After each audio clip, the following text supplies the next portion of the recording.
Folks, Black Star Network is here. Oh, no punches! I'm real revolutionary right now. Black power. Support this man, Black Media. He makes sure that our stories are told. Thank you for being the voice of Black America, Roland. Stay black. I love y'all. All momentum we have now, we have to keep this going. The video looks phenomenal. See, there's a difference between Black Star Network and Black-owned media and something like CNN. You can't be Black-owned media and be scared. It's time to be smart. Bring your eyeballs home. You dig?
Today is Wednesday, August 5th, 2026. Coming up on Roland Unfiltered, streaming live on the Black Star Network.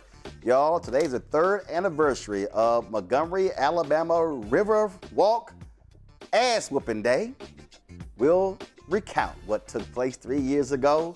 That's why I'm wearing this shirt right here. Hashtag Team Whip That Ass. Also, we'll break down Tuesday's primary results. Big win for Al Said in Michigan. Also, some primary races as well. A federal judge officially ends temporary protected status for Haitians. Now, the Trump administration can move forward with efforts to remove more than 350,000 Haitians who have been living and working legally in the United States. North Carolina family is pleading for help after the patriarch suffers a stroke while in ICE custody. Florida's white Attorney General James Uthmeier is going after a black federal judge. He's asking congressional leaders to open an impeachment inquiry into Judge Nancy Abudu for her prior work for the Southern Poverty Law Center, which was recently indicted for fraud involving donor money. We'll talk to the black man who 2 white women harassed for his ID at a suburban Chicago hotel swimming pool. Also, we'll discuss the surge in data centers, how it is worsening electricity costs for black families and leading to some evictions. Also, a black woman who has been the seamstress for the Blue Angels for the last 43 years has essentially been fired by the Defense Department. They've given the contract at $1.2 million to a company out of Virginia, and she's literally based in Pensacola, Florida, where the Blue Angels are located. Just the latest Pete Hegseth, Donald Trump war on Black America. Folks, it is time to bring the funk on Roland Martin Unfiltered on the Black Star Network. Let's go. He's got it. Whatever the miss, he's on it. Whatever it is, he's got the scoop, the fact, the find. And when it breaks, he's right on time and it's rolling. Best believe he's knowing. Putting it down from sports to news to politics. With entertainment just for kicks, he's rolling. It's on go, roll, roll, y'all. It's Roland Martin, yeah. Rolling with Roland now. He's funky, he's fresh, he's real, the best, you know he's Roland Martin now.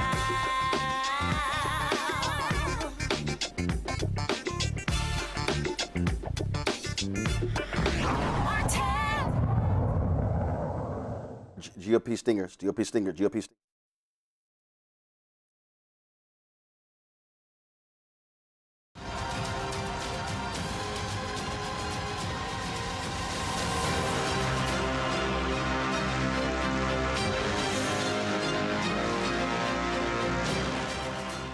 Donald Trump's war on Haitian immigrants is complete. That's right, a federal judge has now allowed the temporary protected status to officially end. Ended today for roughly 350,000 Haitians, ending their protection from deportation and their authorization to work in the United States. The change following the Supreme Court's June 25th decision allowing Donald Trump to move forward with ending Haiti's TPS designation after months of legal challenges.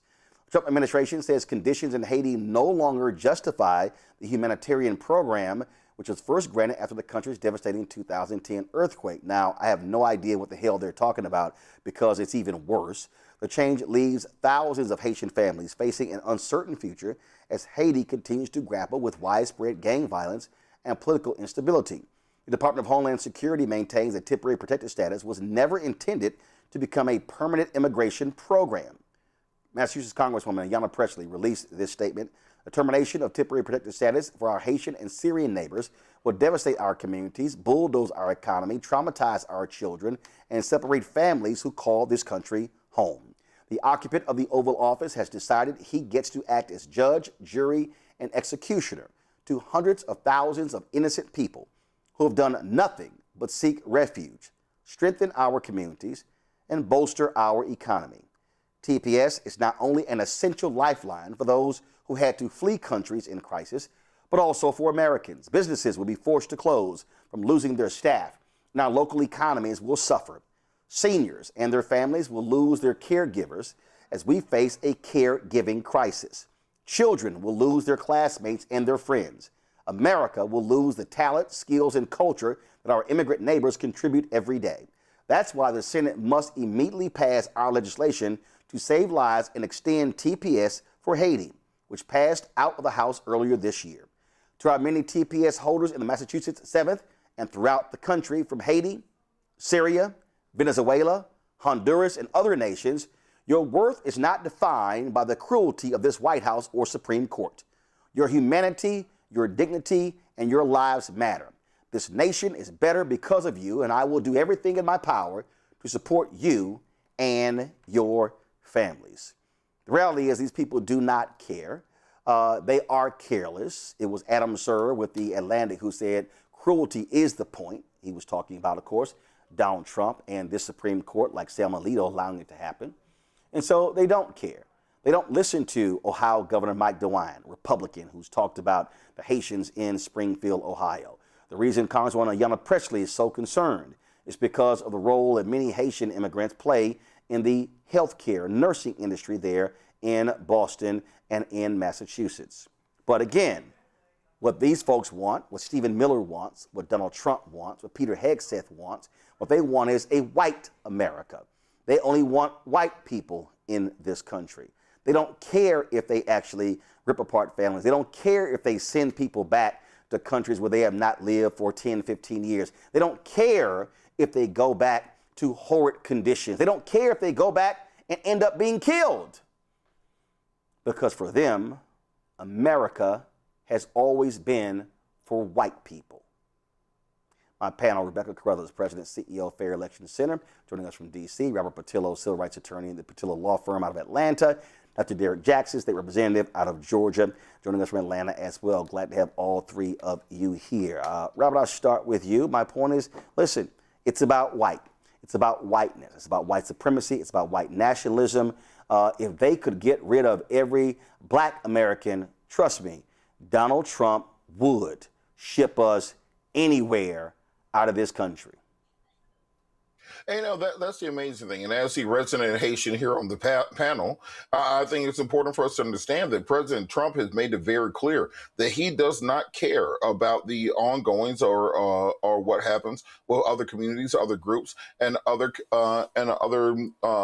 ethnic organizations. President Trump has made it clear that all that he cares about is what happens for J.D. Vance, the Christian nationalist, and the white supremacist power structure. So for Haitian Americans, I think that it's important for us to now start buttressing ourselves together, coming together economically, coming together socially. We've all often had different ties and different divisions within even our communities that have pulled us apart. We now see there's a white supremacist power structure that wants nothing more than not just the destruction of Haitians here in America, but the destruction of Haitians on the island itself.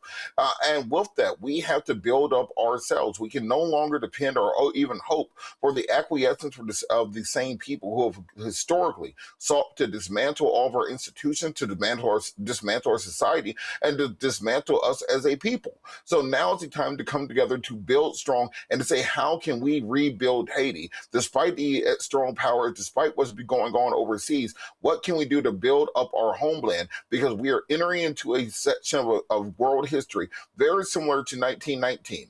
Very similar to the nationalistic ideologies, where you're seeing Great Britain, the European powers, close their borders. We're seeing America close their borders. We are buttressing together, and what's going to matter are those nationalistic and historic ties. And now is the time to rebuild and build together a society, because if we do not do so, and we're still at the whims of other groups, we will find ourselves destroyed as other groups did historically. The thing here, to the point that Robert just made there, Rebecca, and when you look at what's happening, again, I spend lots of time looking at world news. And people have to understand, in the last 10, 15 years, the fights that we see now happening in the United States have been happening in Europe, have been happening in France, have been happening in those countries. One of the reasons why many of those countries are lurching to the right is because they are appealing to nativists and using nativist language to appeal to them. But I'm going to say this again, and maybe some folk don't want to just come to this reality, or don't want to accept this reality, and that is this. White people ain't having babies.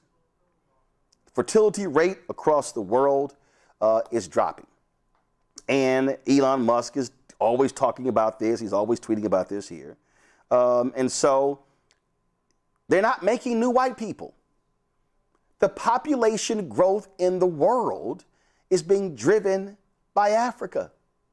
And the thing, Rebecca, all of these people, all of these right-wingers have to also come to grips with the United States, France, England, Germany, all of these colonizers. They destroyed these countries. So they infiltrated these countries. They slept with the women in these countries. They took over. Oh, so now y'all are mad at the folk y'all went into their countries. Now y'all are mad they now showing up on your doorsteps. You caused this.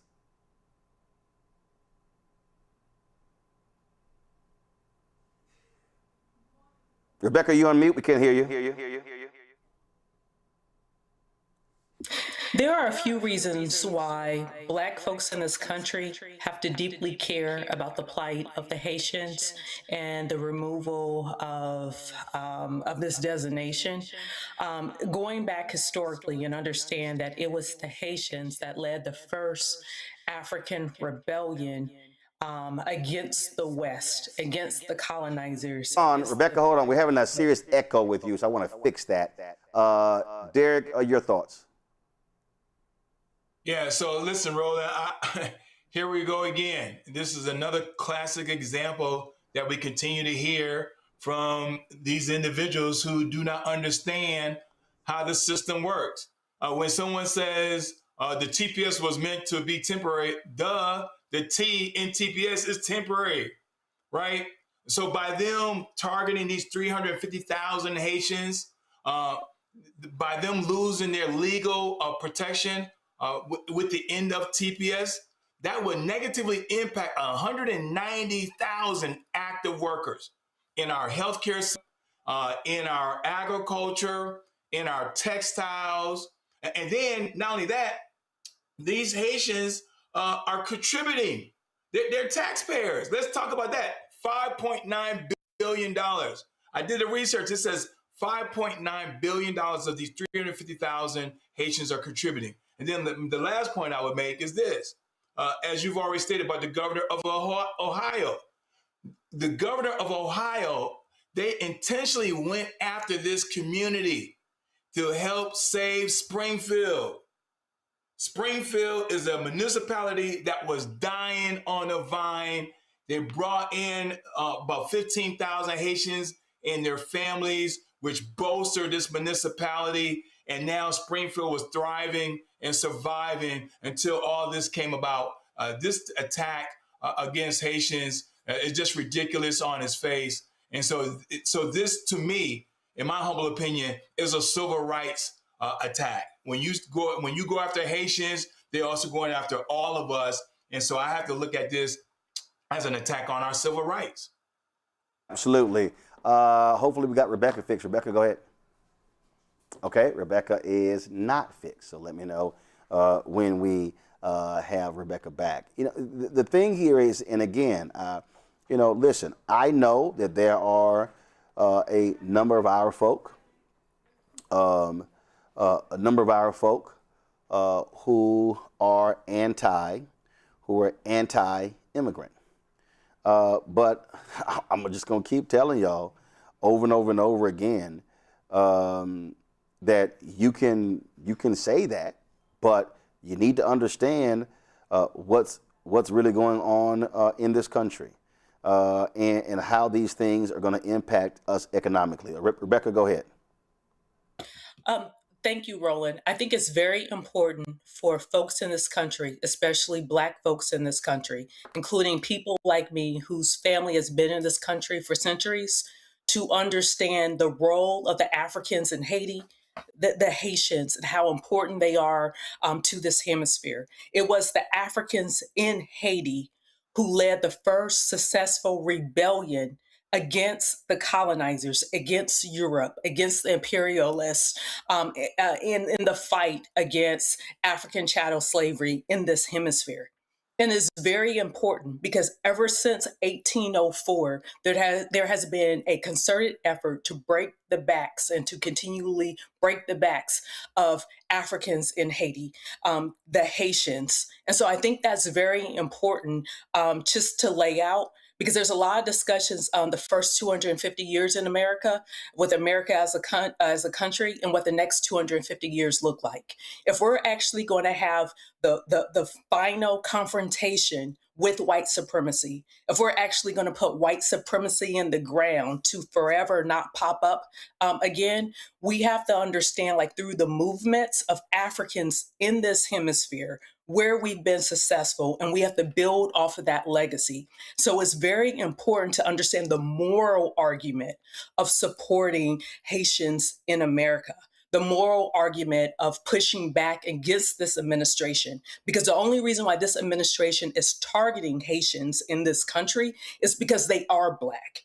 Even though there's differences in culture, cool, got it, but we are all Africans on this continent. And we have to understand that aspect of solidarity if we're going to defeat white supremacy, if we're going to defeat modern colonialism, if we're going to defeat modern imperialism. Absolutely. Absolutely. All right, folks, let me go to a break. We come back. Lots more to break down here on Roland Martin Unfiltered, right here on the Black Star Network.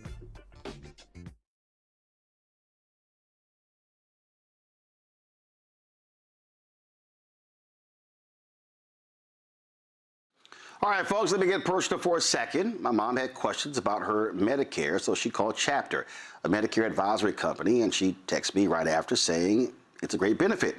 It was easy. A real person walked her through the whole thing, and now she understands better what's going on. But it's not just her. A woman in Yonkers wrote in saying the process was so simple, the enrollment was easy, and she was so glad she called. Then there's Marilyn, 90 years old, in Florida, living on Social Security.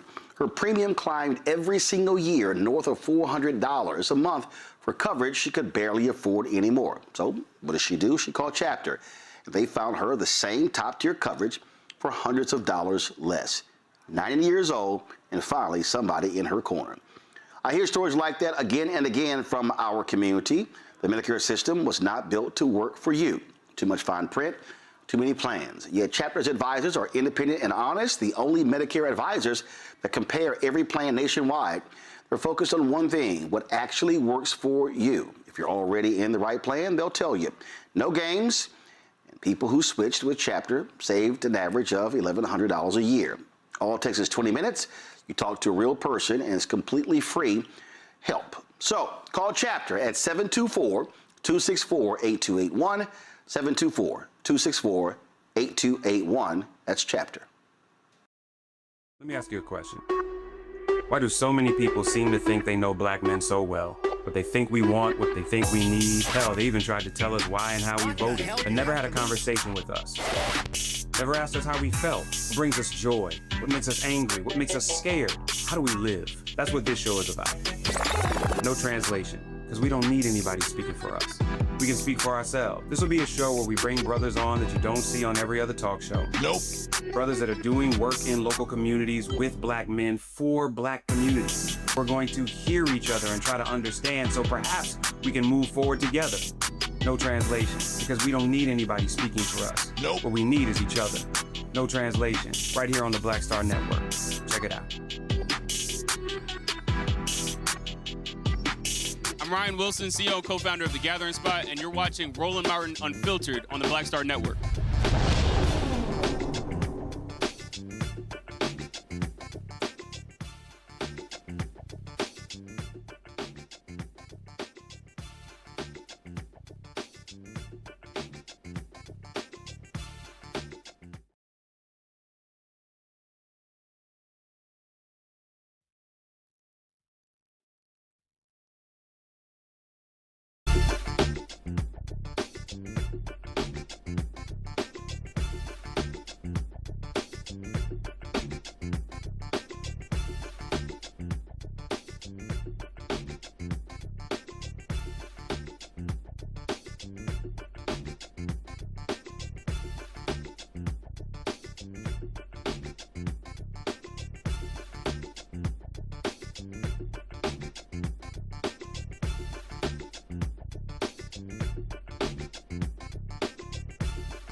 If you want to understand how heinous these people are, folks, a black woman from Raleigh, North Carolina is speaking out as her father has been in custody of Immigration and Customs Enforcement in Cary, North Carolina for more than 2 weeks. She's pleading for assistance, claiming her father is being neglected and mistreated while in custody. My name is Gabri Johnson, and 16 days ago, ICE came to my childhood home in Cary, North Carolina, and took my 55-year-old father, who has legally had status in this country since he was 15 years old. They have, for the last 16 days, refused to give him food and water consistently. He's begged for his stroke medication. We filed an emergency stay of removal so that he could be here for the next 3 to 6 months just to get his health in order, and they said no. This morning, on July 30th, my father called us at 6:45 a.m. sounding weak, and he said they've not been giving me food or water. They make me sit up with shackles on my hands and feet. Jesus Christ, I got a call from the hospital in Texas today saying that my father was rushed there after having a stroke, like he's been telling them, give me my medication, give me food, give me water, help me just sleep for 16 days. They laughed at him, they refused. My father had a stroke in the left side of his body, is completely paralyzed right now. ICE is fully responsible for this. He cannot stay in their custody any longer. The nurse gave them my phone, my dad was able to tell them with the weak right side of his body my phone number that he remembered by heart, and I said no, he can't talk to his daughter. He might tell you what hospital room he's in. That is how dire this situation is. This is not love, this is not care, this is not America, it's torture, and they're trying to not only take people out of their homes and break up families, they're trying to kill them on the way there. Please, if anybody is within the state of Texas or works in immigration law and reform, I will do anything. Just please help bring my father back home to Cary, North Carolina. These are not pro-life people, Derek. These people are evil, they are heinous, and they really do not care if these people die in custody. You know, this breaks my heart in so many ways because when a pastor has a stroke inside an ICE facility because they ignored his medical needs, this is far from law enforcement. This is a human rights issue. And the reason why this breaks my heart because before getting on the show here, Roland, I just learned that the Abraham Lincoln, an aircraft carrier, our national asset with 5,000 sailors and officers, they've been on deployment for 9 months and they don't have food. They have poor living conditions on an aircraft carrier.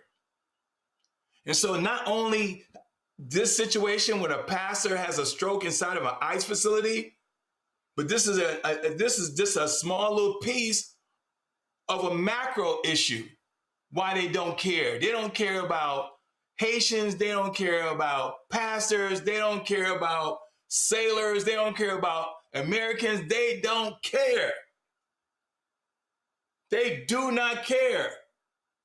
18 million children in this country are living without SNAP benefits because of the big ugly bill. Tens of thousands of citizens abroad. So, Rebecca, Black care, right? Because they removed $48 billion from USAID. So this is just another example, right. Roland. So that they do not care. So Rebecca, again, these ICE detention centers, they're on American soil. And their whole attitude is let them rot. And Roland, respectfully to that young woman, this is America. And so as I talk about solidarity of Black folks, of those of African descent in this country, if you are newer to this country and you were told the whitewashed version of this country, I'm here to tell you this is America. Cruelty is the point. Yep. Fascism, racism is fascism. Fascism is extension of racism. And so folks have to understand this is America. So we have to figure out, are we going to be in solidarity or not? What is the next 250 years going to look like? Because it can't look like this year and it can't look like the preceding 249 years. Absolutely. Robert? Roland, as the piece was playing, I thought to myself, my mother's a U.S. citizen now, but what would happen if she was taken into ICE custody and mistreated in the way that the people in the piece were mistreated their parents? There would be a little hell to pay in this country unknown to mankind. And I understand that from me. Right? I would not mind dying if it meant freeing my mother, or if it meant my mother had to have more than 3 to 4, 5 seconds of inconvenience. I would not care about dying on that hill either. So what happens when millions of people who have the same mentality of me come together? What happens when you hit that nucleation point where folks simply say, I'm not going to have press conferences, I'm not going to talk anymore, I'm going to break my mama out of the ICE facility? So America is sitting, as Malcolm X said, on a powder keg. We are depending on the goodwill and good graces of individuals to not start a situation where America cannot handle those things. We've already seen in Iran, in the Straits of Hormuz, America cannot handle external threats to its hegemony. What happens when there are internal threats to that same hegemony? So I would recommend for our friends on the conservative side of the aisle, do not depend on the well wishes and the nice feelings of groups towards the U.S. government when it comes to people's families, to people's parents, to people's children. Because once you unleash that powder keg on America, there's not really a good way to close that powder keg back up. So when we're talking about these issues, we can both have strong borders, strong laws, and compassion and human rights. We can both understand that we have to enforce the laws that exist, but also that human beings have human nature that exists within them. And if we fail to do so, we will begin to see the destruction of a nation, as we've seen so many times internationally, happen right here in the United States of America. So for the preservation of this union, I would compel and pray to our MAGA friends to understand that if this was your mother, if these were your children, if this was your wife or your brother, and you have been saying for your entire life, give me liberty or give me death, at some point in time, people will choose death. And we are not prepared as a nation for that moment. Folks, talk about data centers. They're significantly driving up, according to critics, driving up utility costs for black households.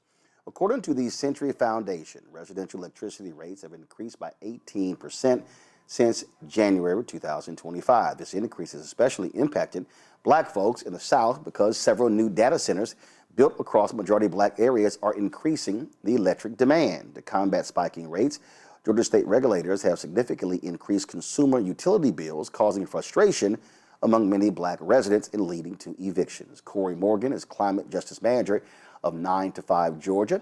9 to 5 was created in 1973 by clerical workers to respond to the inequities, unfairness, and outright harassment and discrimination they were experiencing in the workplace. So Corey, glad to have you here. Walk us through, how did y'all lay this out, study this to understand what the impact has been on black folks? Yes, sir. Roland, good to see you, brother. Good to see folks across the world. 9 to 5 has been organizing around utility justice and environmental justice work since 2019. And some deep study. Okay, folks. Utilities. Okay, hold up. Hold tight 1 second. Hold up 1 second, Corey. Go ahead and start over because you froze there, but go right ahead. Yes, sir. Happy to see you all. Good to see you, Brother Roland. 9 to 5 has been organizing around utilities justice since 2019 here in the state of Georgia. A lot of work went into an early report on utility impacts in Albany, Georgia, and really in the state where a lot of local control is put in place for municipal-owned utilities. And so a lot of deep study. Shout out to Dr. James Pratt, Anna Faroki, Albany City Commissioners as well. So we've really been studying the local control piece. MEAD directly connects with Georgia Power, the state's entity, and who has really allowed a lot of the rollout of the data centers that we're now seeing take place across Southwest Georgia.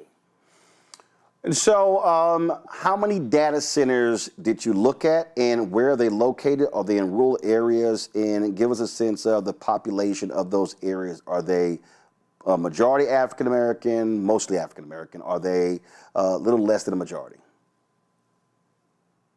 Yes, sir. So we case study Metro Atlanta area where the discussion really began. Fayetteville, Georgia had quite a few in the metro area around East Point. So we began to look at those once we got word that they were coming to Southwest Georgia. Southwest Georgia is in the belt, the black belt of Georgia, and it is majority black in most counties and cities. We're looking at now in Early County, where they are 70% black. There has been a very large facility proposed and planned called Project Blue Hole. And we're continually to monitor facilities and proposals that are happening in Mitchell County, where a power plant that is set to potentially serve the power and the battery storage needed for future proposed data center sites in our region. But to answer that question, each community here in Southwest Georgia is majority minority. And so these impacts are going to have a very high cost on a lot of black families and working class folks in this region. Eric, I'll go to you first. You're a state representative there in Georgia. How is the legislature dealing with this issue of data centers and utility rates of residents? You know, unfortunately, Roland, we're not dealing with it. I mean, the center that Corey is referencing, QTS, is in my district. It's the largest data center in the United States. And the reason why the Georgia General Assembly is not looking at it, because of the billions and billions of dollars promised. We have incentives that allows for these data centers to continue to come on in. I was just looking it up. We got 67 data centers right now that's currently in the pipeline. We already have 200 data centers here in Georgia. The breakdown is 45% of them are in the urban areas, 40% in the suburban areas, and 25% are in the rural areas. And so when you look at that, it's going to impact the entire state.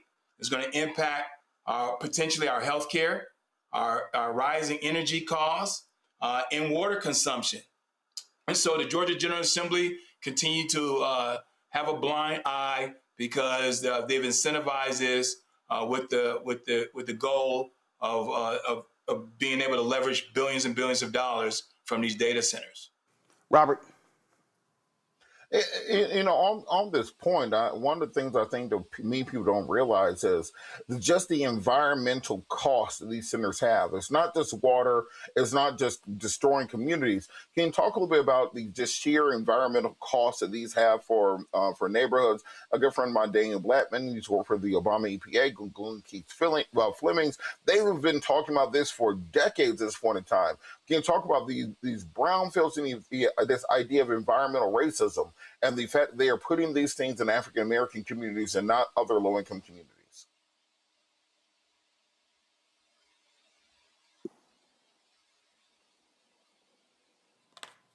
Corey?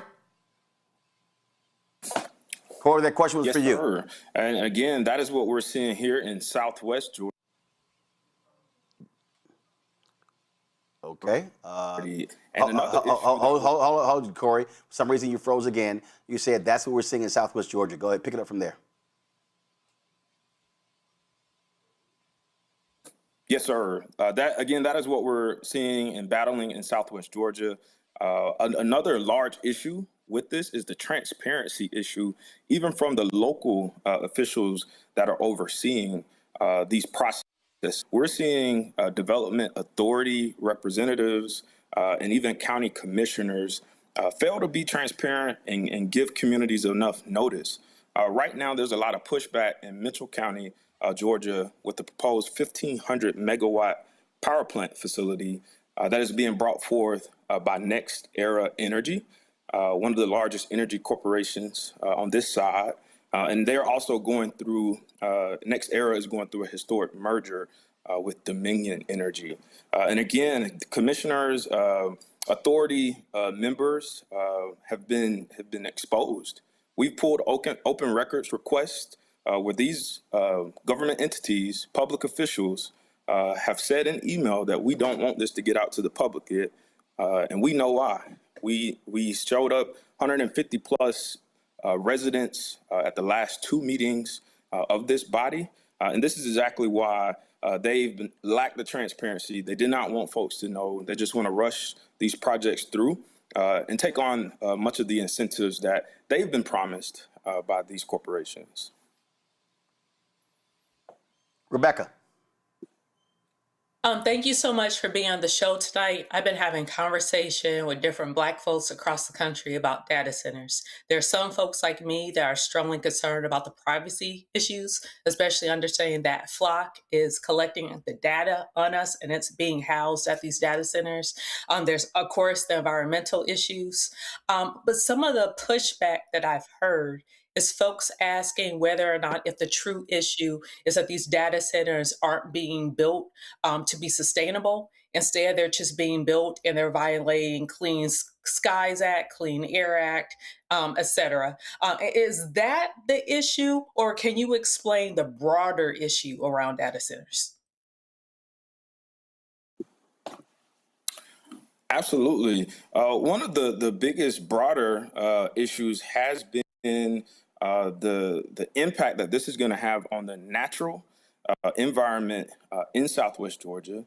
Secondly, it's really the lack of transparency from our government, from those that have been elected to really communicate and work with governments. My position that has really frustrated me in this process as a former city council member just is the lack of planning and sticking to comprehensive plans and involving community to really see what type of economic enhancements and incentives and development that communities want in their communities. Instead, it seems like we're just being given what's the next hot thing on the market instead of really taking some time to work deeply in community and really provide some tangible resources to our working class folks in Southwest Georgia. Well, I keep seeing all of these stories about the billions they're spending and the job growth, and I can't really see a massive number of jobs. And that's, Derek, you're shaking your head. That's the thing for me. I don't get how you give massive tax breaks unless, look, how, to me, as somebody who's been a city hall reporter and a county government reporter when they do these things, typically what happens is if you give massive tax incentives, that's because that thing is going to produce 1,000, 2,000, 3,000 jobs. Those folks are going to be wage earners. They're going to be buying things, sales tax, restaurants, buying homes. And so you have this cumulative effect. I've seen some of these, Corey, where, data center is being built and it's going to be 60 jobs. And I'm like, what the hell?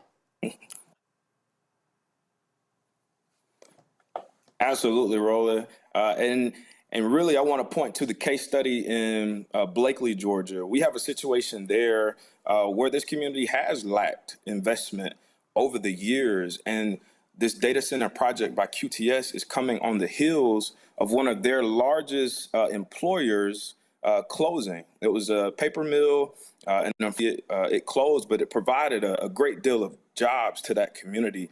So I do understand their local government leaders wanting to get the economic flow back into their community. But we have to do this thing with intentionality and with some data and facts and really explore the truths of these projects and see how many tangible jobs are they going to bring to this community, and are there other clean energy jobs and manufacturing opportunities that we can bring to our communities instead that are going to provide gainful employment and are going to sustain wages and increase the quality of life for our residents. Absolutely. Derek, you were shaking your head about these so-called economic benefits being promised. Yeah, because not only they're basically lying. Let's just call it what it is. They're lying. Some of these data centers, Roland, you might have 60, period.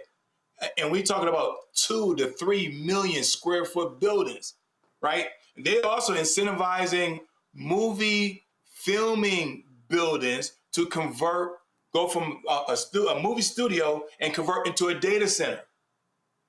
So they're doing some insidious things here in Georgia, not just in Georgia, but in the South, predominantly in Black and brown communities from North Carolina, South Carolina, Louisiana, and they're starting with movie studios. They're saying, hey, the movie studios, if they are moving offshore and going to Australia or Europe, where have you, convert that big 40, 50,000 square foot building and convert that to a data center. So that's what they're doing in the South. And Georgia is leading that ugly lie that they're going to create these jobs, tens of thousands of jobs, and they're far from it. It's about these bills that the Trump administration around big tech. And you have Amazon, you have Oracle, you have Microsoft, Google. They're all coming down in the southern states, and they're building these data center empires around AI and big data. Absolutely. All right, Corey, we surely appreciate you joining us, man. Thanks a lot. Keep up the fight. Yes, sir. Thank you all. Folks, let's go to a break. We come back. We're going to talk about last night's elections all across the country. Michigan was a big story. You're watching Roland Martin Unfiltered on the Black Star Network. Don't forget to support the work that we do. Join our Bring the Funk fan club.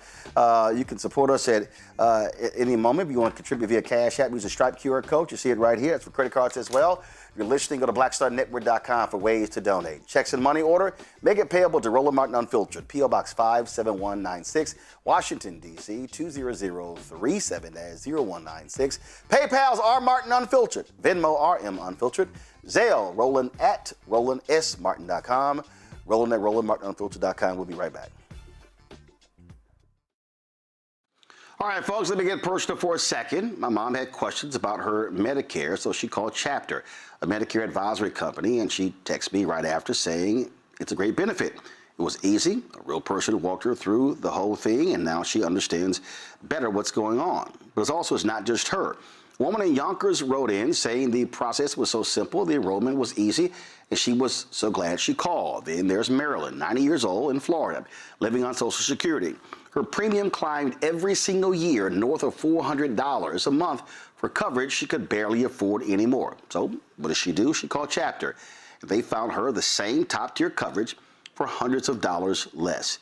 90 years old, and finally somebody in her corner. I hear stories like that again and again from our community. The Medicare system was not built to work for you. Too much fine print, too many plans. Yet Chapter's advisors are independent and honest, the only Medicare advisors that compare every plan nationwide. They're focused on one thing, what actually works for you. If you're already in the right plan, they'll tell you. No games, and people who switched with Chapter saved an average of $1,100 a year. All it takes is 20 minutes. You talk to a real person, and it's completely free help. So call Chapter at 724-264-8281, 724-264-8281. That's Chapter. Let me ask you a question. Why do so many people seem to think they know black men so well? What they think we want, what they think we need. Hell, they even tried to tell us why and how we voted, but never had a conversation with us. Never asked us how we felt, what brings us joy, what makes us angry, what makes us scared. How do we live? That's what this show is about. No translation, because we don't need anybody speaking for us. We can speak for ourselves. This will be a show where we bring brothers on that you don't see on every other talk show. Nope. Brothers that are doing work in local communities with black men for black communities. We're going to hear each other and try to understand so perhaps we can move forward together.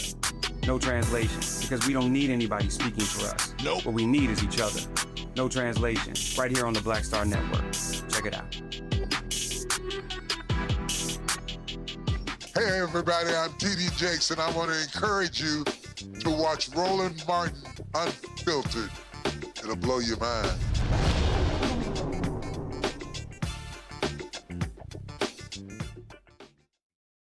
last night across the country, and all eyes were on Michigan. And man, was it a huge, huge night for progressive candidates. That's right. Haley Stevens, Representative Haley Stevens, spent $60 million, and she ended up, guys, that graphic is absolutely wrong. What is that? Why do we have that graphic? There's no 92% to 2%. That graphic is wrong. Okay? So Haley Stevens, Congresswoman Haley Stevens, ran against Abdul El-Sayed, and of course, in an extremely close race, and he beat her about 14,000 votes, declared victory today. He also spoke, had a news conference, and of course, he was another candidate who had dropped out. Melody Morrow was standing behind him. She endorsed him as well. Now, you've got your moderate or establishment Democrats saying, hey, can El-Sayed, a former public health official, the son of an Egyptian immigrant, can he actually win statewide against former Congressman Mike Rogers, who claimed the Republican nomination without any opposition? It is going to be a significant race. Whoever wins will succeed. Senator Gary Peters, a Democrat who decided not seeking a third election, he endorsed Stevens in the primary. Now, Republicans have 53 seats in the chamber.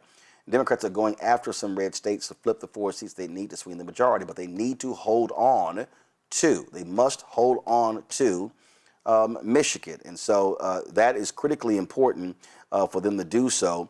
Already, El-Sayed is shifting to the general election. He released a new ad today talking about it, and there was a news conference earlier today where he spoke to supporters of This Morning in Detroit. This is what he had to say. I just want to say how grateful I am to my colleague, Senator McMorrow, Chairman Hertel, to all of our incredible supporters here. What a race. In the words of Muhammad Ali, we shook up the world. And I want to say, just first and foremost, how grateful I am for the opportunity to participate in democracy. My family immigrated to this country from a place where there is not democracy. You cannot just put your hand up and run. And the ability to do this, to have our voices heard, to select our leaders, it is a gift that sometimes we take for granted. So to have participated means so much. And to my fellow participants, I just want to say how grateful I am to you. Senator McMorrow, you ran an incredible race. You fought to end the corporate corruption in our politics. You took on the power of AIPAC. You were willing to speak truth to a level of power that sometimes is unbeatable. And I just want to say thank you and how grateful I am to have your support here today. I cannot wait to see what you do next, and I hope that for as long as I'm in this work, that we can be in this work together. Thank you. To my colleague and friend, Congresswoman Haley Stevens, we shared a great conversation this morning. And I know that it was a bitter end to this very long primary, but I also know that Haley brings the best of herself to her work. She is one of the most committed public servants that you'll ever meet. She loves democracy like I love democracy. And whatever differences that we might have had in the primary, they pale in comparison to what unifies us. A recognition that so long as we want to keep our democracy, that democracy better be working for people, and that all of us have to come together to make sure that we never let Mike Rogers see the inside of the U.S. Senate. So, Congresswoman, thank you for your race.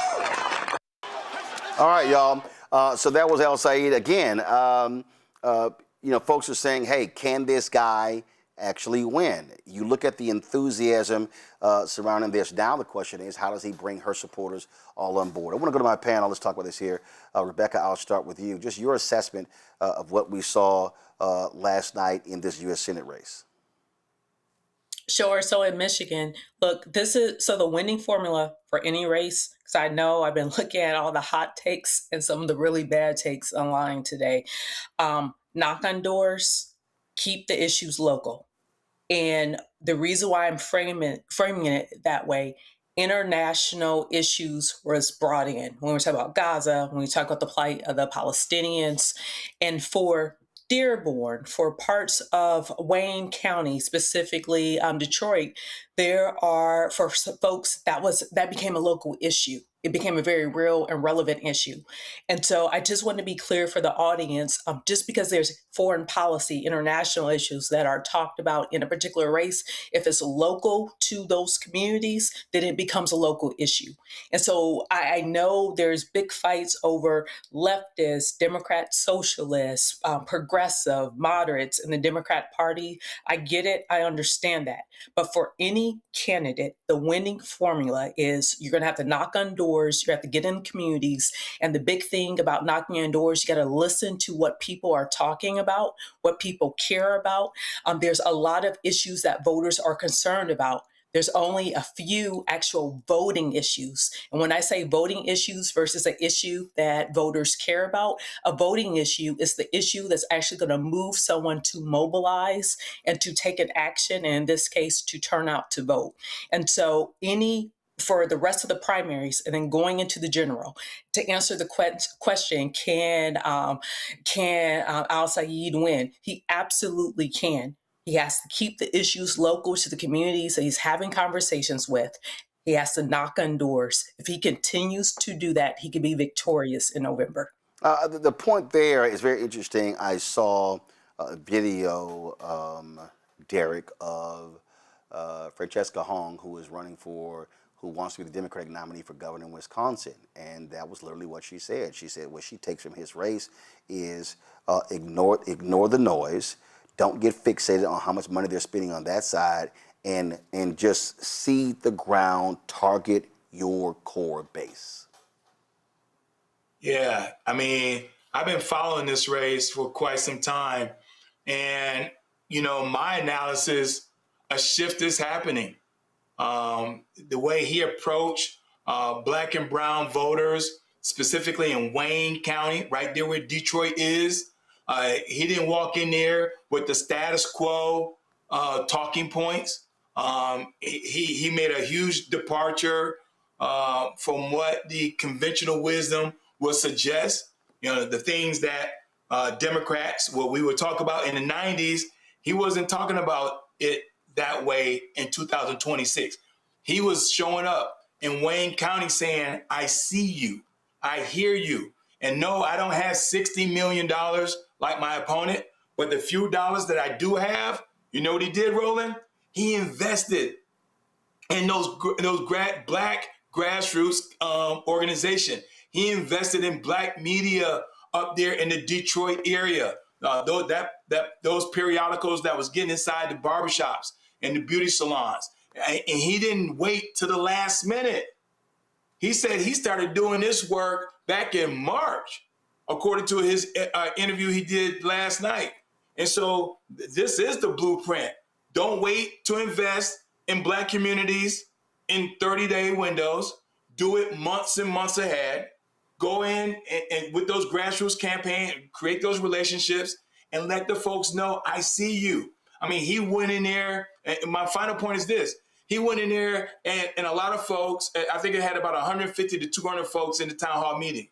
And a lot of them said, well, we didn't know who this conversation around 9/11. He said, let me tell you, I never said that.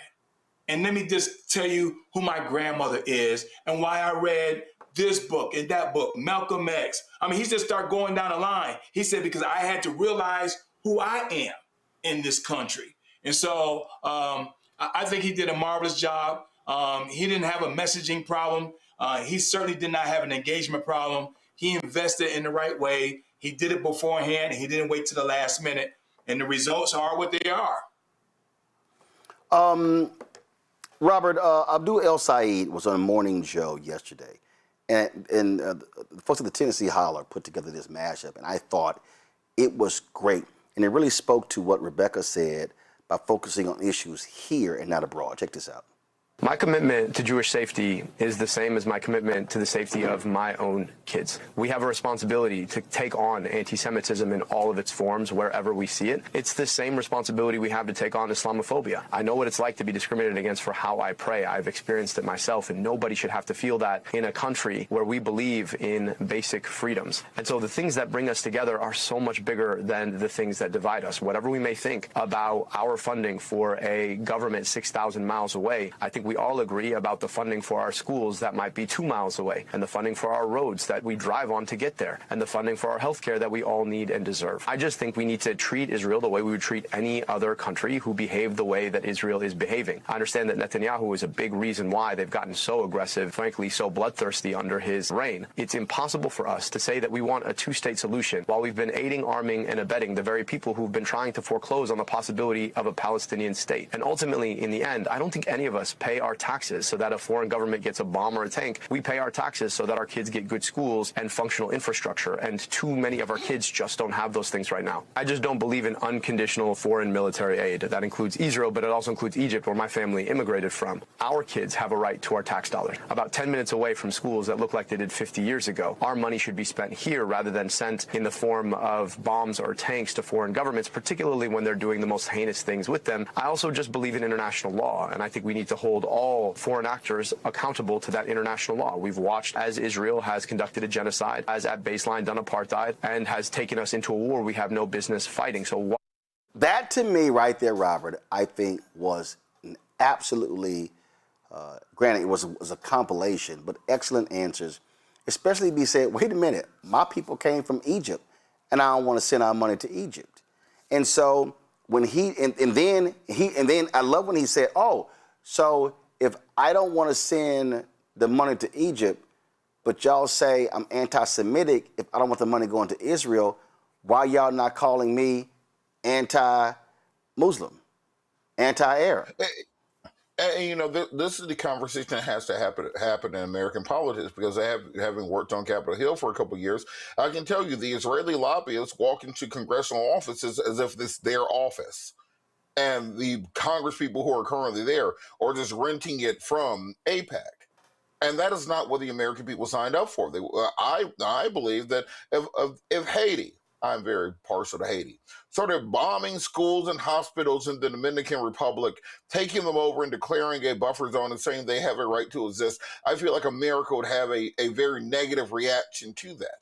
So now that people are starting to ask these real questions about what exactly is the influence of Netanyahu on American politics, are we in this war for Iran simply because Netanyahu told Trump to do so and showed him a PowerPoint presentation? Are we when President Obama left office, he gave Israel $38 billion. When Trump came into office, he gave Israel another $30 billion. When Biden came into office, he gave Israel another $30 billion. When Biden left office, he gave Israel another $30 billion. And when Trump came back into office, he gave Israel another $100 billion. I think the American people have the right to ask, is that money being rightfully used without being accused of being anti-Semitic? And as you're understanding, as we've seen since October 7th, more and more people, both domestically and globally, are asking these real questions about what exactly is America signing themselves up for, and who is actually the senior partner and who is the junior partner in this discussion. And as the longer we go on with this war in Iran and the Middle East, is more so seeming, and I think more people are realizing, America is the junior partner. Netanyahu points at something, says he wants it blown up, and America's military and America's taxpayers pay for that to happen. And now that 20 U.S. service people are dead, over 600 wounded, we are realizing it is time to make an end to this situation. So I'm glad El Sayed is actually standing up and being on the forefront of this as the American people decide that we no longer want to finance and support genocide in the Middle East. Rebecca, Jon Stewart, because this is, I'm linking the two. He interviewed Pennsylvania Senator John Fetterman, and he challenged him by saying, I'm sorry, are you a United States Senator for Pennsylvania or for Israel? Listen to this exchange. So for you, you could agree with them 90%, but Israel is the red line. Absolutely. Israel for me. Like, I can't ever turn my back to Israel after where it's at. So, and I mean no disrespect on this, but that is not our country. You're saying that these candidates may have great ideas for our economy. They may want to do the exact same thing you want to do in terms of getting money out of politics. They may want to increase the social safety net. They may want to change the balance of power from capital back to labor. But if they don't agree with you on Israel, you don't want them in your party. Well, I don't know who you're referencing to specifically. No, I'm referencing what you just said. Name So one. in other words, Syed or AOC or Bernie Sanders, I assume you agree with a lot of what they say economically. And what I'm saying is, like, if you are a DSA member, if you are a member of a specific political party, run under your own banner. And now I think Bill Maher said something very insightful. He said, you know, the DSA are colonizing the Democratic Party. So just be Democrats if you're going to run under the Democratic Party for that. Why have a DSA party for overall? So run on that, and you all understand. It's just an organization. It's not, we have a two-party system. We don't, it's like the Freedom Caucus in the Republican Party. There are, you know, there's Randy Fine and Ogles and all these nutbags that are also part of an area, and Republicans, I'm sure, may not agree with all of them on all kinds of things, but there is no other party. Well, I guess you could try it, but my point is, if you don't disagree with them on a lot of things, why not use some of that energy? And even like Mamdani in New York is DSA, but there are things in the DSA platform that he disagrees with. And I'm assuming there's probably things in the Democratic platform that you might disagree with, but you don't disavow the entire thing. You're literally saying we can all have discussions, except when it comes to Israel, which is not America. It seems like a weird line to draw. Well, so then, I don't think that's weird. I think what history demonstrates is that when people or a government or people turn their back to the Jewish community, things end really badly, and it's a dangerous. Jewish community and Israel are not the same thing, brother man. They're not. That is not the same thing. No. It's like, hey, it's like if I have to pick a side for after 10/7 and after Iran. You know, I'm always going to stand with Israel. I'm always going to vote and support whatever that's necessary to protect themselves and to prosecute Hamas, Hezbollah, and Iran too. And the very left never said a peep after Iran executed 30 to 40,000 young people in there just for protesting for democracy. You think that the left is pro Iran, but not the country, but the regime? What I'm saying though is, like, if anyone in the Democratic Party is fine with Iran building a nuclear bomb, I disagree with that person.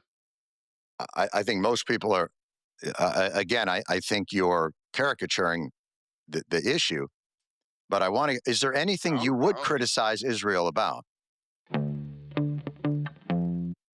I mean, right there. And this is what these people don't get. We literally saw, Rebecca, in New York City, Dan Goldman, Jewish, strong Israel supporter, loses to a Jewish candidate that criticized Israel. Dan Goldman has the most Jewish district in America. So Jon Stewart nailed it, that saying you want to keep Jews safe does not mean it means support Israel. That's why Al Said said, I want to keep Jews safe. I want to keep people of my faith safe. This thing is really exposing these people who really have been acting as if they are in the Netanyahu cabinet. Some of them aren't acting. You know, this is the very reason why when you hear people talk about removing money from politics, what you just saw is the latest example of it. Anytime this country allows a foreign government to actively lobby American politicians on behalf of a foreign government, anytime this country allows a foreign government to actively give money legally, lawfully in campaigns or in support for a candidate or against a particular candidate, Anytime that happens, you have corruption in a country. There should not be a foreign government that gets to lawfully, that gets to legally interfere in U.S. elections. We understand around the world, there's all sorts of spies and tactics and all that stuff. The United States does that too, right? But there's a difference when it's legally and lawfully happening. And unless we are serious about getting money out of politics, it's going to be a problem. I do want to preview what I'm noticing in trends going into 2028. I'm noticing the amount of a particular foreign government's money that is flowing now in Black communities, trying to use AAVE, trying to use different Black caricatures and digital blackface to try to move and drive different attitudes towards voting, different attitudes towards particular candidates. And we have to start asking, why is it in both the Democratic Party and the Republican Party, we have seen, especially up until this point, many of our elected officials acting as if they're serving or they are representing a different country other than America. The other thing I just want to say and just throw it out there, like demonizing people because they are DSA. Mayor Dinkins was a card-carrying member of DSA. There are many people in the Black civil rights movement who actually laid the groundwork for the type of policy, the representational policy that we now see the modern DSA movement co-opting. But I think people have to understand modern progressivism in this country is because of Fannie Lou Hamer, but also Fannie Lou Hamer's mentor. I keep talking about on this show and also in speeches I've given over the last month, I'm reading Ella Baker's biography. If you read Ella Baker's biography, you understand that many of the framing and policies that DSA is espousing, it comes from Black radical thought. There's a through line to Jesse Jackson 84 and 88 presidential runs. So I need people to read a book so they can understand the foundation of the discourse that's occurring. Instead, people are just saying stuff because they don't read. Yeah, I sit here and I watch these people and I just go, to your point, like, y'all ain't read nothing. Y'all don't know nothing. Y'all ain't read nothing. Folks, go to my iPad. The book she's referring to is by Barbara Ransby. It is called Ella Baker and the Black Freedom Movement, A Radical Democratic Vision. I have the book. It is an amazing book. It is absolutely, I mean, Barbara Ransby did an amazing job with this book, and she nailed it. And the thing here, like here's the other thing that just, Derek, that's tripping me out. I'm just being tripped out by this. These people are going, oh my God, the Democratic Party is being overrun by DSA. Okay, in order to win the House, you need 218 seats. In order to control the Senate, you need 51. You're not going to have 51 DSA Democrats. You're not going to have 218 Democrats. I said this before. Okay, Mamdani won last year. So did Andre Dickens. So did Randall Woodfin. So did, I mean, I could go down the line and the mayors that won last year that weren't DSA. What these people don't seem to understand is that there is a through line, and they're not paying attention. Craggly old, crypt keeper James Carville. I mean, all of these it's so funny. MS Now doesn't call me. CNN doesn't call me. Fox News will not call me. And they keep calling the crypt keeper James Carville. How often does James Carville leave his $1 million mansion in Louisiana?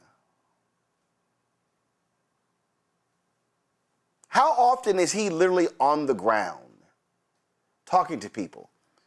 If anybody is paying attention, and if you study how Mamdani ran, how El Said ran, how Hong is running, how these candidates have won, they have shown you how.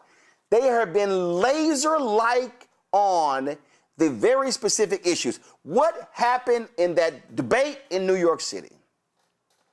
If you were the mayor of New York City, what's the first place you're going to go visit? And every Democratic candidate, I'm going to Israel. I'm going to Israel. I'm going to Israel.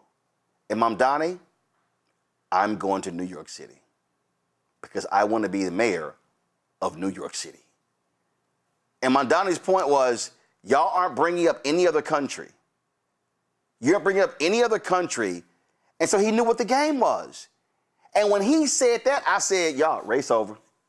Race over. So maybe what all of these establishment Democrats and these weak-kneed Democrats should do, they should be sitting down going, how are they putting together coalitions to win? And then people dare who go, well, I don't know if they're going to be able to win the general election. You cannot win a general until you win a primary.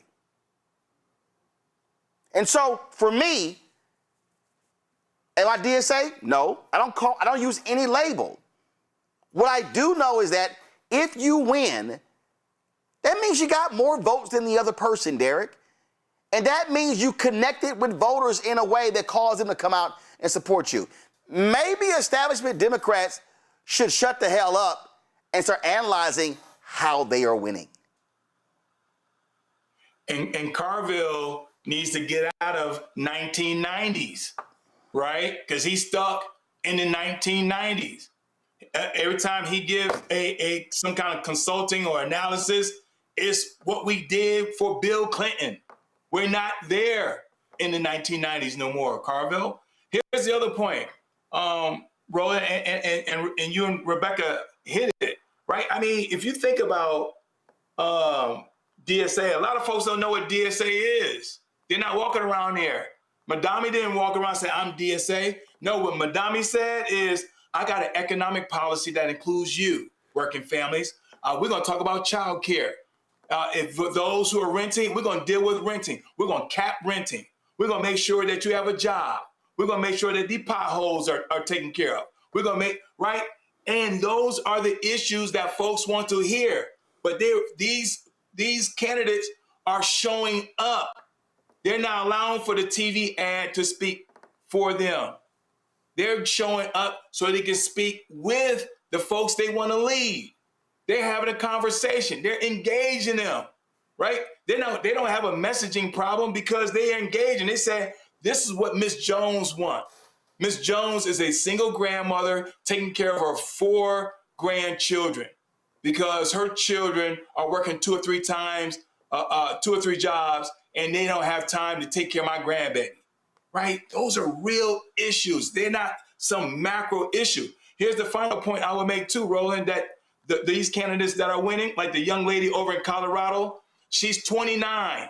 She beat someone that's been in Congress for 30 years.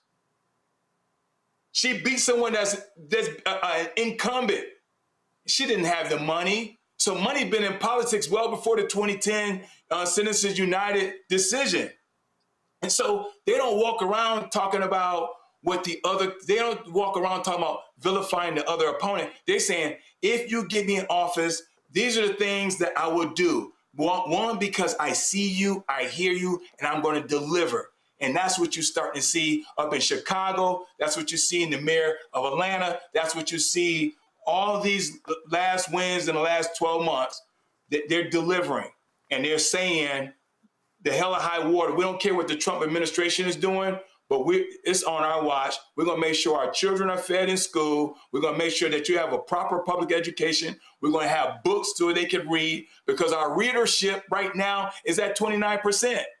So they don't know about the book that Rebecca and you highlighted, because our readership in the United States is at 29%. That means the other 71% of those in our society are not reading books. We're not even teaching Civics 101 in schools anymore. And so that's the reason why we got this huge vacuum for people like Carville, who's stuck in the 90s trying to tell the establishment what we need to do.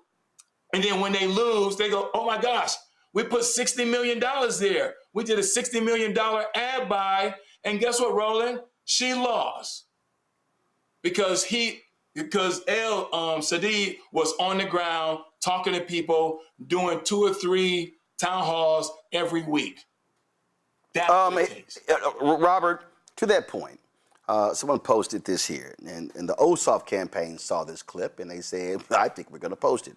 Here is hard right conservative Georgia radio talk show host Eric Erickson. He's talking about Senator John Ossoff. Listen. His constituent services he's learned. You talk to farmers in South Georgia, they can get him on the phone. They can get his staff on the phone. They can get help. You talk to Republicans in Houston County, very Republican part of the state. They know they can reach out to Ossoff, and he doesn't care that they're Republican. If they need something, he's going to get it done. Let me go at this. Right there. That's my point right there. It's understanding. You have to connect to voters. And what they're doing is they're connecting. The consultants who were behind Haley Stevens, they thought, yo, we're going to carpet bomb Michigan. We're just going to say, and this is the lesson that these stupid ass Democratic, mostly white male consultants don't understand. You can't just think, oh yeah, we're just going to sit here and drop $60 million. We're just going to run ads on television, radio, blanket. They're like, nah, we ain't falling for that. It doesn't work here. Well, look, Roland, on that same point, if you ask any Gen Z voter how often they're watching television in order to see the television ads that these consultants are paying for, it is de minimis at best. And for the rest of us, we become what they call nose blind to it within months of the campaign, because after you just continue to flood people with TV ads and mailers, etc., it becomes just part of the background of any situation. At the end of the day, the candidates who are winning right now are the candidates who reflect the interests of the American people. And as much as the Democrats may want to stop the Democratic Socialists of America, they will go down the same aisle as the John McCain, Bob Dole, Mitt Romney version of the Republican Party when they tried to stop the Tea Party and the MAGA movement from happening under their feet. Because at the end of the day, we are not dumb. We all realize we've been voting Democratic for decades, and when it gets down to that acid test, when it gets down to the question of, are we going to handle reparations? Are we going to handle criminal justice reform for African Americans? Are we going to do something about voting rights and the John Lewis Voting Rights Act? We've seen again and again and again the Democratic Party tell us, oh, just hold on. Wait a second. We can't do it now. You know what we need? We need a filibuster-proof majority in the Senate, and then we're going to need a majority in the House, and we're going to need a majority on Supreme Court. Man, we ain't going to try to do it. My bad. How about we just do the white people stuff first, and then we're going to come back and try to do y'all stuff later? Folks are tired of hearing that. And I'm amazed that they seem surprised that the people who they've been lying to for 30 or 40 years are finally tired of being lied to. Gen Z understands the game is rigged. They will never buy a house. They will never be able to afford a car without a car payment. They will never be able to get out of the debt that America put upon them. And they are ready for radical changes and radical ideas. And either the Democratic Party can be the party that hops on board with that, like MAGA and like the Tea Party movement did, or they can be John McCain.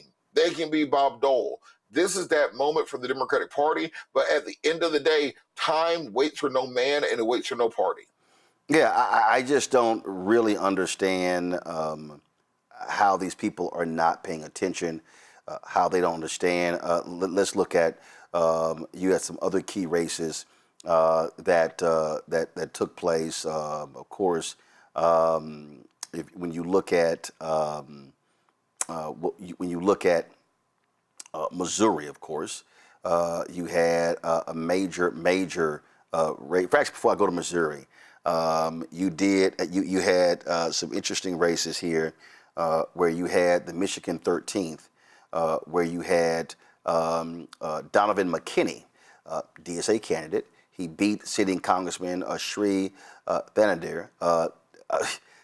He beat him by about 4,000 votes. That's not going to be that much of a miss, if you will, because many people said that Shree has just been sort of MIA on Capitol Hill, and so you got that race right there. One race. What district? Well, do y'all know the district? I don't know. Where that crazy black dude who was Rebecca's already laughing. Which district was it? The crazy black dude who was the one that the guy dropped out. He was hooping. He was hooping and hollering for. Hold on, let me find it. Was it CD 11 or CD 13? Yeah, hold on, but it's not 13. I just pulled up 13. Let me pull up 11. Y'all, this is hilarious as hell. Republican primary. Nope, it's not 11 because the 11 guy ran unopposed. Y'all, give me a second. I gotta show this, y'all. Yeah, Hassan. Roland, while you're putting it up, can I just say? Okay, all right. So go ahead. So Hassan, go ahead. Thomas. So Thomas Smith, y'all. This is absolutely one of the funniest things you have ever seen. This dude here, Amir Hassan, who Donald Trump backed, y'all, he got crushed 50-32. But here's the most hilarious part. The dude who beat him dropped out. Yeah. The dude who beat him dropped out. He had Trump's endorsement. All that MAGA ass kissing didn't go anywhere, Rebecca. Yeah, like, do you know, like, if you are Black MAGA, right? Do you know how bad racism is in this country that you have Donald Trump who shows up to Detroit to Michigan in your district, endorses you, your opponent drops out, and you still lose because they ain't voting for you. They're not going to vote for you. And so now you're in the history books with what? Herschel Walker and other folks? Like you are still Black. They see you as Black. You're just a useful puppet, a useful idiot. And you are blackface for them. And I just the disconnect there. And there's other Black MAGA. Show me Black MAGA that is consistently winning. Like Tim Scott was a part of the Republican Party before MAGA fully gelled in, but it'll be interesting watching if he has a white opponent in his next primary in South Carolina, but also keeping an eye on what's happening in Florida. Byron Donaldson, we're keeping our eye on, August 18th? Okay, we're going to have that conversation, I guess, on August 19th of what happened. Yeah, I'm just like, y'all need to understand, hey, in Missouri, AIPAC put a lot of money behind incumbent Congressman Wesley Bell. He beat former Congresswoman Cori Bush for the second time, a heated primary. It was actually not a close race at all in Wesley Bell beating her. And it was, again, a very tough race, lots of money being spent in that race as well. So 59.2% to 36.9%. All right, folks, lots for us to cover, lots for us to break down. We're going to do that. Going to go to break. We come back. More things to cover right here on Roland Martin Unfiltered on the Black Star Network. All right, folks, let me get personal for a second. My mom had questions about her Medicare, so she called Chapter, a Medicare advisory company, and she texted me right after saying it's a great benefit. It was easy. A real person walked her through the whole thing, and now she understands better what's going on. But it's not just her. A woman in Yonkers wrote in saying the process was so simple, the enrollment was easy, and she was so glad she called. Then there's Marilyn, 90 years old, in Florida, living on Social Security. Her premium climbed every single year north of $400 a month for coverage she could barely afford anymore. So what does she do? She called Chapter. They found her the same top-tier coverage for hundreds of dollars less. 90 years old, and finally somebody in her corner. I hear stories like that again and again from our community. The Medicare system was not built to work for you. Too much fine print, too many plans. Yet Chapter's advisors are independent and honest, the only Medicare advisors that compare every plan nationwide. They're focused on one thing, what actually works for you. If you're already in the right plan, they'll tell you. No games, People who switched to a chapter saved an average of $1,100 a year. All it takes is 20 minutes. You talk to a real person, and it's completely free help. So call Chapter at 724-264-8281, 724-264-8281. That's Chapter. Let me ask you a question. Why do so many people seem to think they know black men so well? What they think we want, what they think we need. Hell, they even tried to tell us why and how we voted, but never had a conversation with us. Never asked us how we felt, what brings us joy, what makes us angry, what makes us scared. How do we live? That's what this show is about. No translation, because we don't need anybody speaking for us. We can speak for ourselves. This will be a show where we bring brothers on that you don't see on every other talk show. Nope. Brothers that are doing work in local communities with black men for black communities. We're going to hear each other and try to understand, so perhaps we can move forward together. No translation, because we don't need anybody speaking for us. Nope. What we need is each other. No translation, right here on the Black Star Network. Check it out. Hey, this is Motown recording artist Kim. You are watching Roland Martin Unfiltered. Hey, boy, he always unfiltered, though. I ain't never known him to be filtered. Is there another way to experience Roland Martin than to be unfiltered? Of course he's unfiltered. Would you expect anything less? Watch what happens next.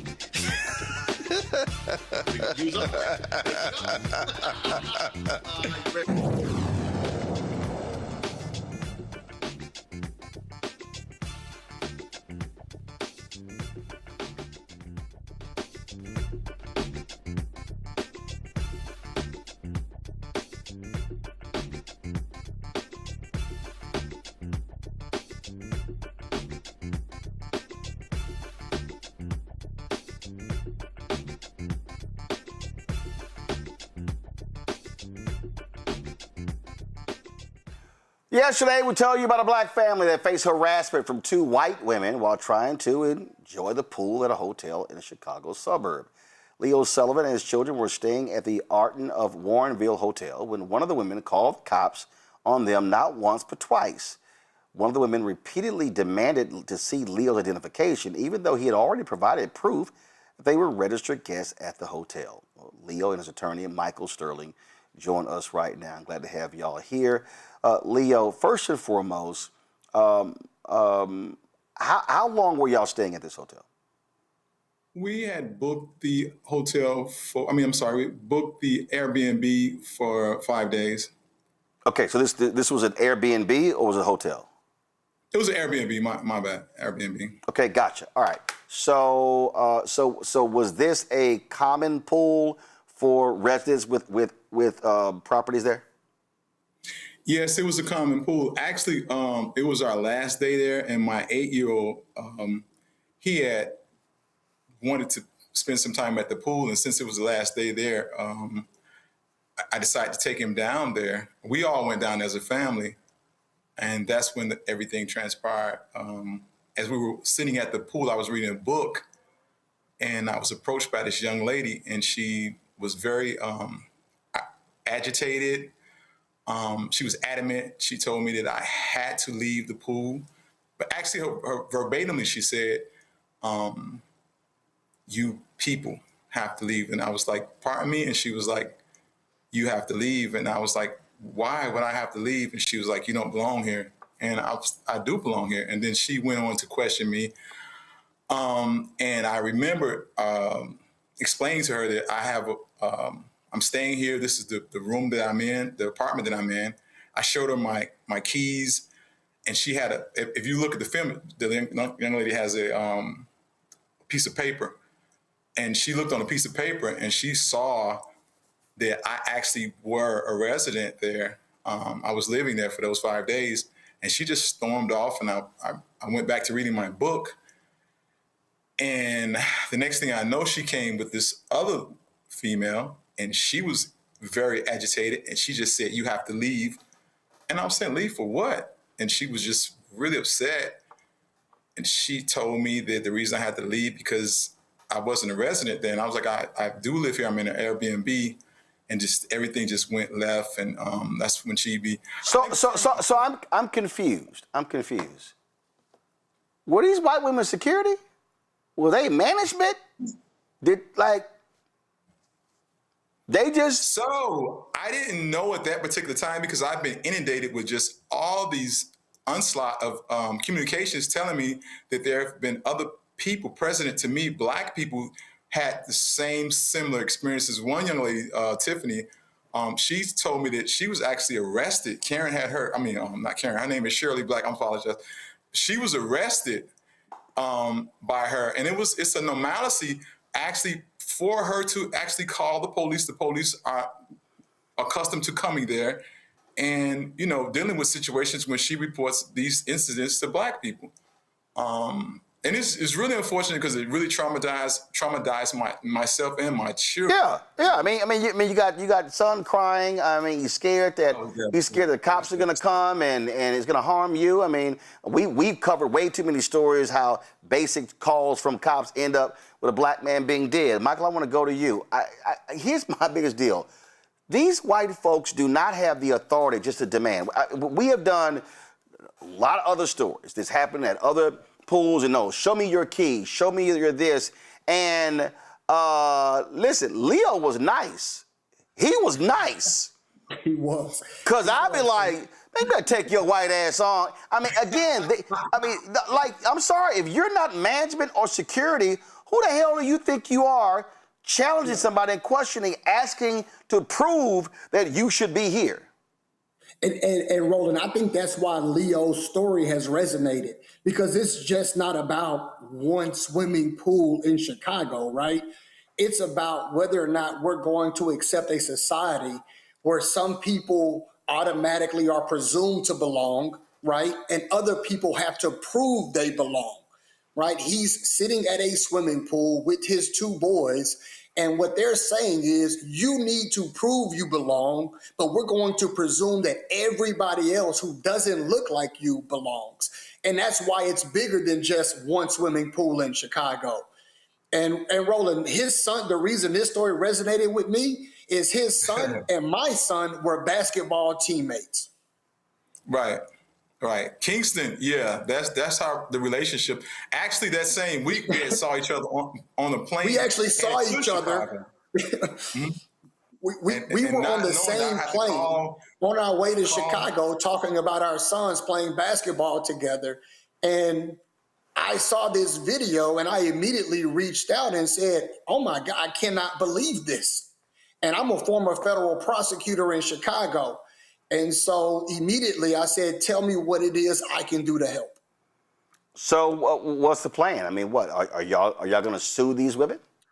We're going to pursue every available legal remedy under the law, because civil rights, Roland, isn't just about economic damages, right? It's about being treated equally under the law. You walked into a pool and made a presumption with no legal basis whatsoever. And not to mention, that wasn't the only time they called the police on Leo.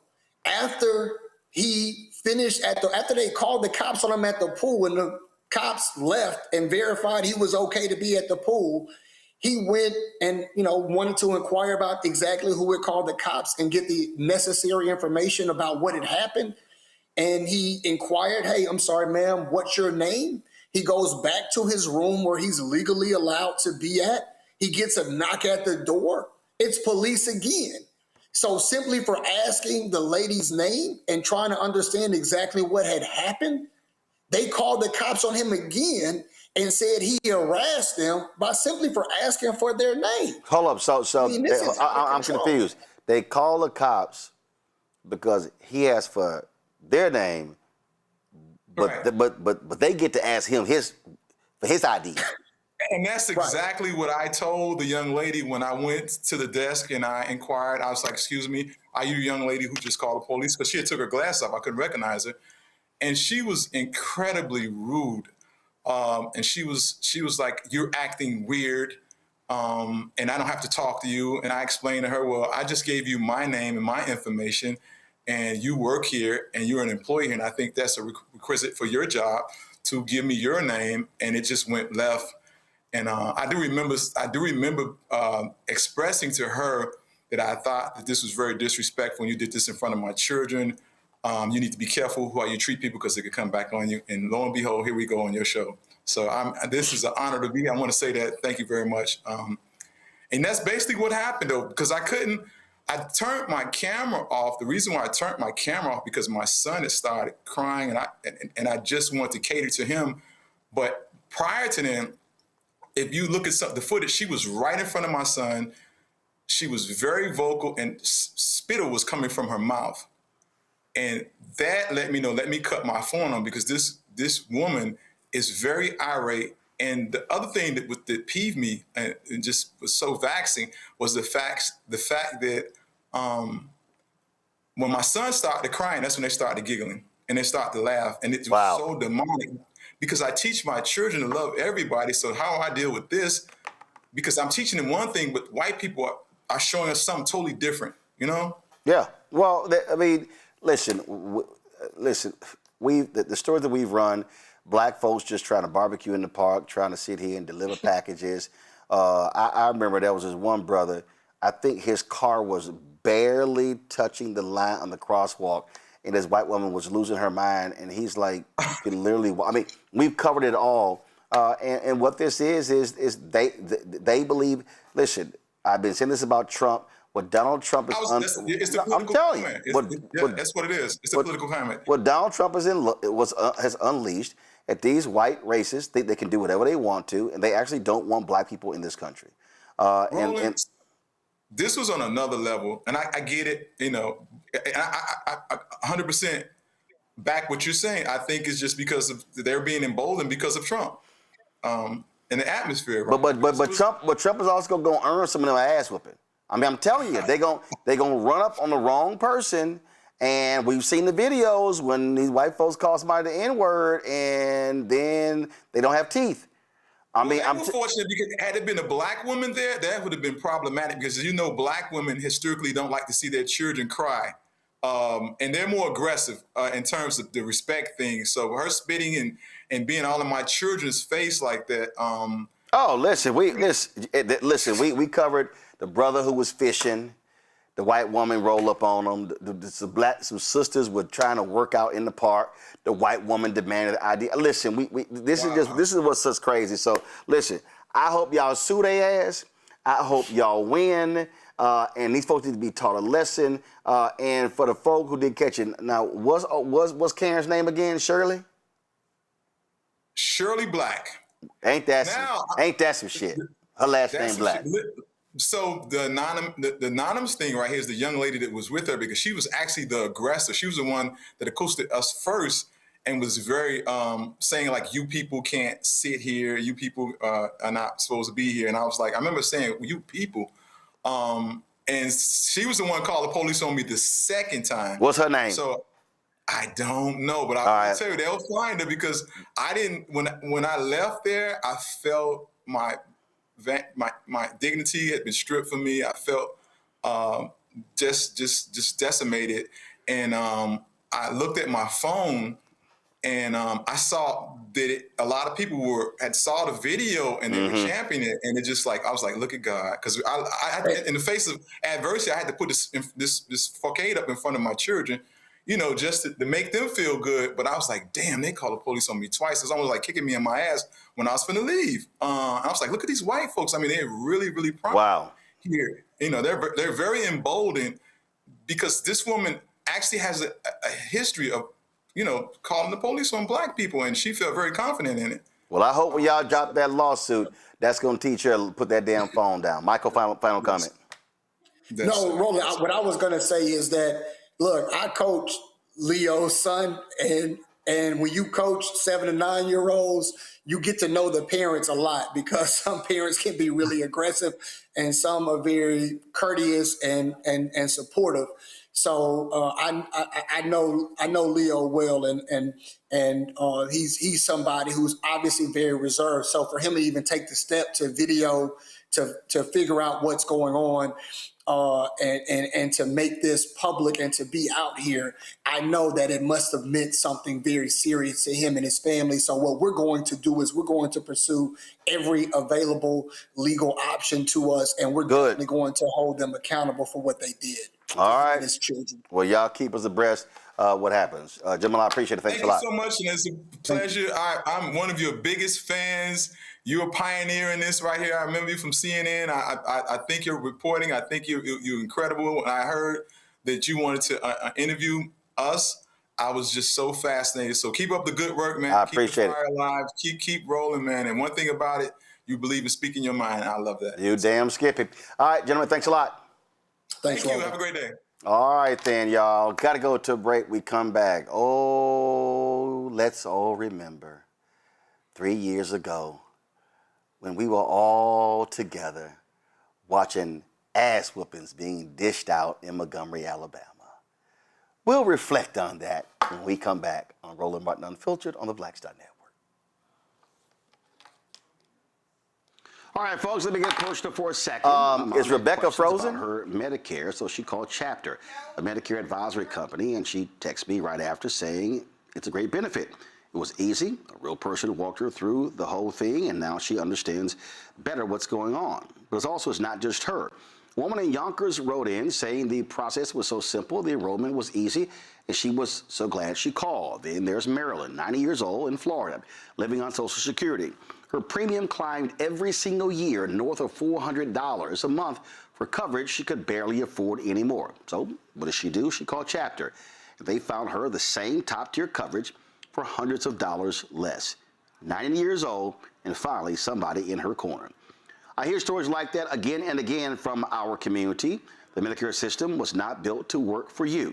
Too much fine print, too many plans. Yet Chapter's advisors are independent and honest, the only Medicare advisors that compare every plan nationwide.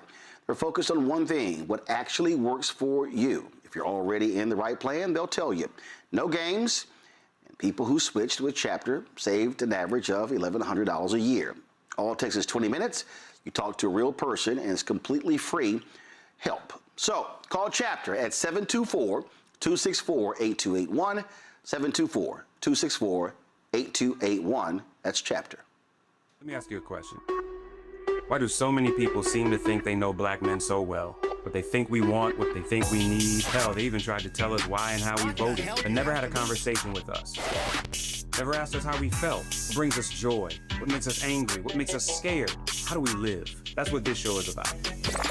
No translation, because we don't need anybody speaking for us.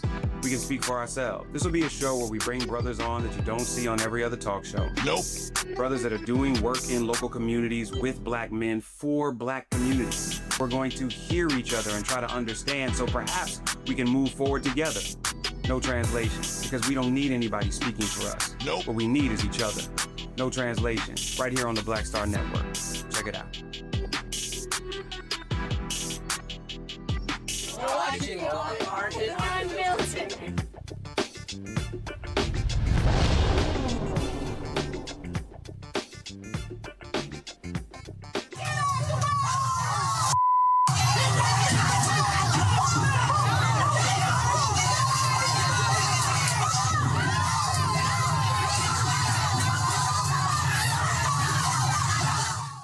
It's the hat toss seen around the world. 3 years ago today, the Montgomery, Alabama riverfront brawl became a social media phenomenon. And there were no serious injuries in the 2023 brawl, but the images and video sparked conversations, inspired memes, folding chair humor. We're talking about necklaces, earrings, you name it. The iconic fight broke out after white recreational boaters docking on the riverfront refused to move to allow the Harriet II riverboat to dock. Co-captain Damian Pickett tried to handle it himself, but that's when things got a little violent. My man tossed the hat, and the fighting commenced, and oh, the cavalry came. What followed was a brawl that played out along clear racial lines, and the internet lit up. Initially, 13 people were detained, but only 5 were charged and pleaded to various misdemeanors, including assault, harassment, and disorderly conduct. Let's just roll and hear it.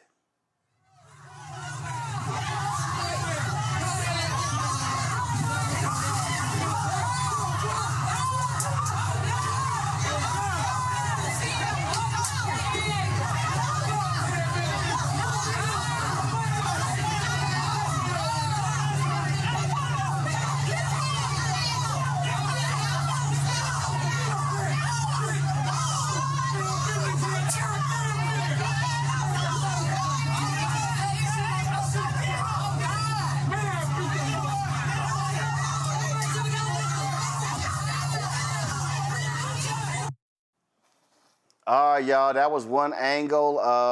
Do we have the? We got a couple of others. Roll those too. Remember when the brother? Is this the one where the brother jumped in? And he showed us black folks can't swim. Okay, I want to see Black Aquaman. We got to see that one. Okay, y'all get that one ready. Now, what inspired this shirt?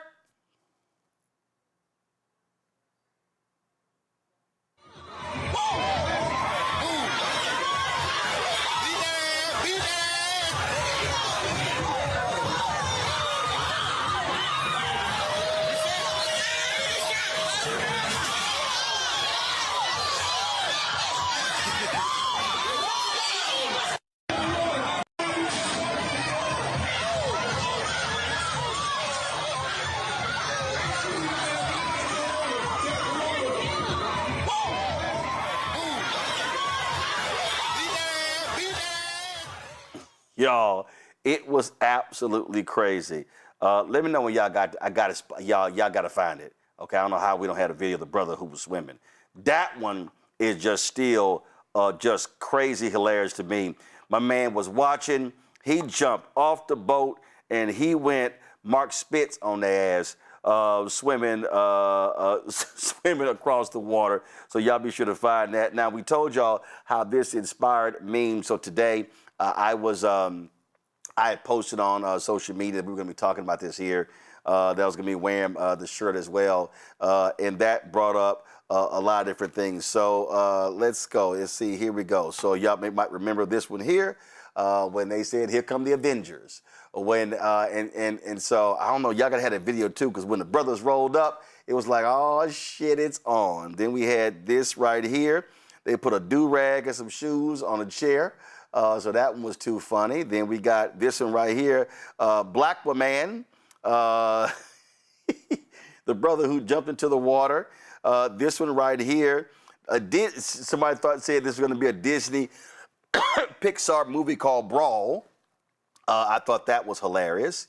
Then let's see here.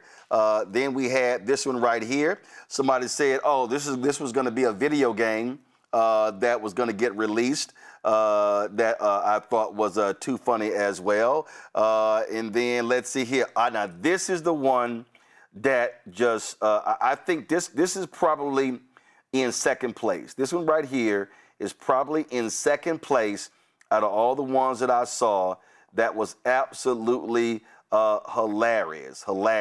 And but this one right here, again, throwing that hat. Just throwing that head up in the air. But the MLK one is money. The MLK one is money. But I think I like this one. Happy Chairteenth. You see this called Fade in the Water? Okay, that was too funny. Essence posted that one. This one here, though, the next one, I think is number one.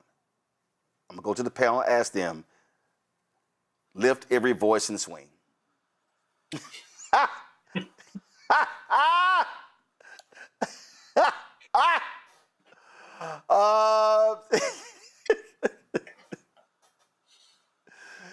Derek, your thoughts on this third anniversary of the Montgomery, Alabama riverfront brawl, or some call uprising? You know, I like the Chairteenth one, but obviously I'm going to be a little bit biased with the Dr. King one, having our fraternity brother holding the chair with 50-foot stone granite in Washington. That's even better. But listen, here's the thing, though, Roland. I mean, this Montgomery brawl 3 years ago, it was a way of telling the world enough was enough. Nobody's going to come and save us. We're tired of police violence. We're tired of folks who think that they can be emboldened and entitled just to do anything and everything to us in broad daylight. They thought that simply jumping on this elderly man was okay.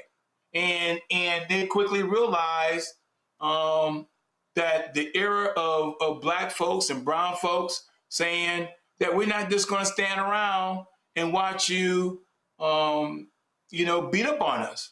We're not just going to put this on a video camera with our smart device. We're going to take action. And yes, some folks went to jail. Some had some civil offenses and all that. But the larger point was enough is enough. We're not going to stand around and let you just beat up and abuse our black man simply doing his job. I just love when go to my iPad when the brothers rolled up and they were like, "Yo, we here."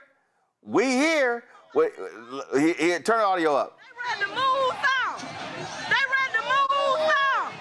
You ready to run? Yeah. What's up? Y'all was told a minute ago. Yeah. Woo!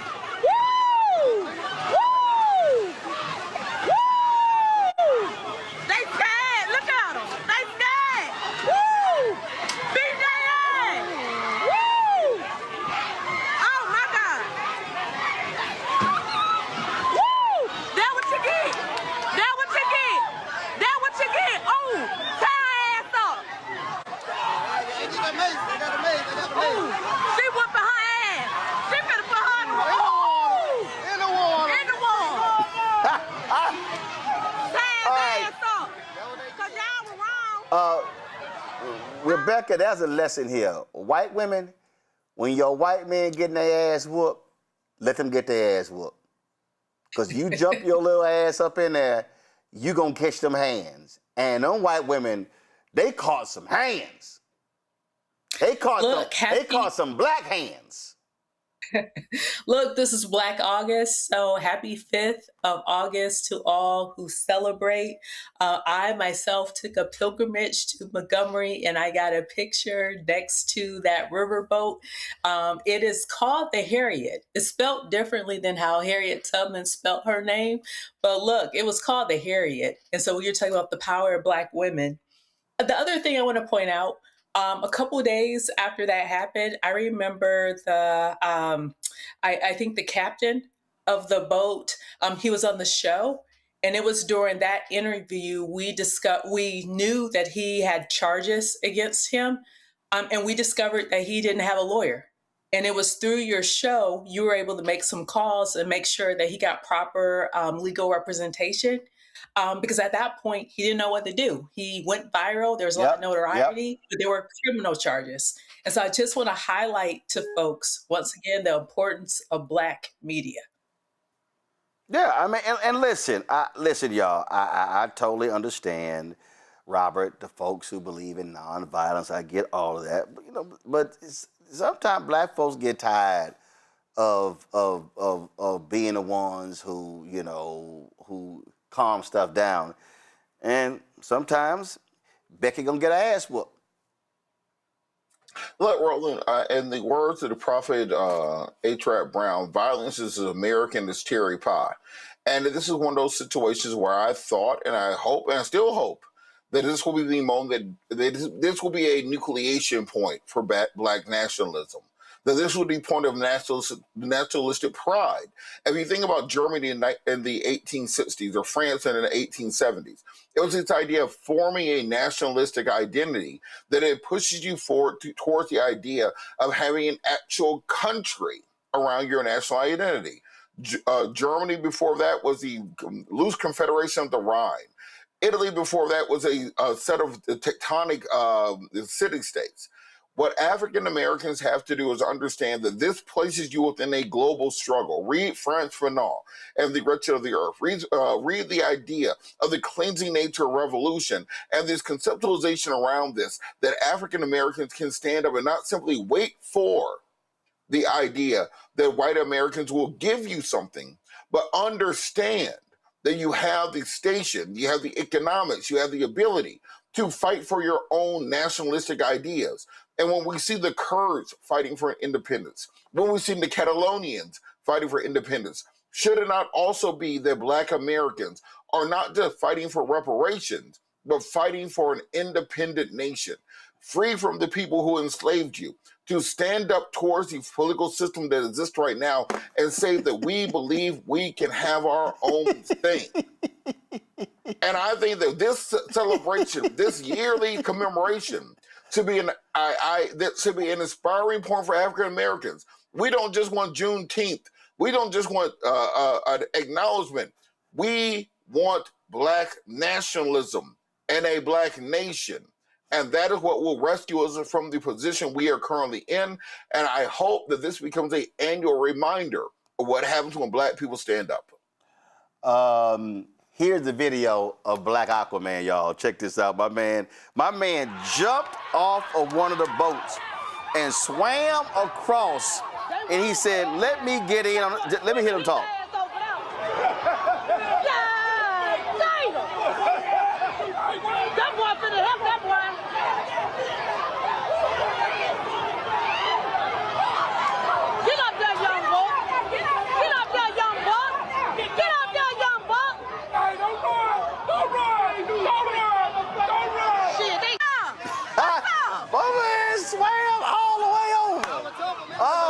God, listen. And Roland, on that point, I would like to say that you can solve that situation very easily. With right there, we have the flamethrower. You should get a flamethrower. Oh, your ass. That solves most of the problems. If you get a flamethrower, then you don't have to swim over. You can walk over there and then flamethrow the rest. So get a flamethrower. This Negro. I'm just saying, flamethrower solve the problems. This Negro. I mean, so could a good punch too. But I don't have to be next to you. I can be 10 feet away with the flamethrower. And we do know how to swim. All I can think I about. don't need to swim with the flamethrower. I got it on the back. I walk over there.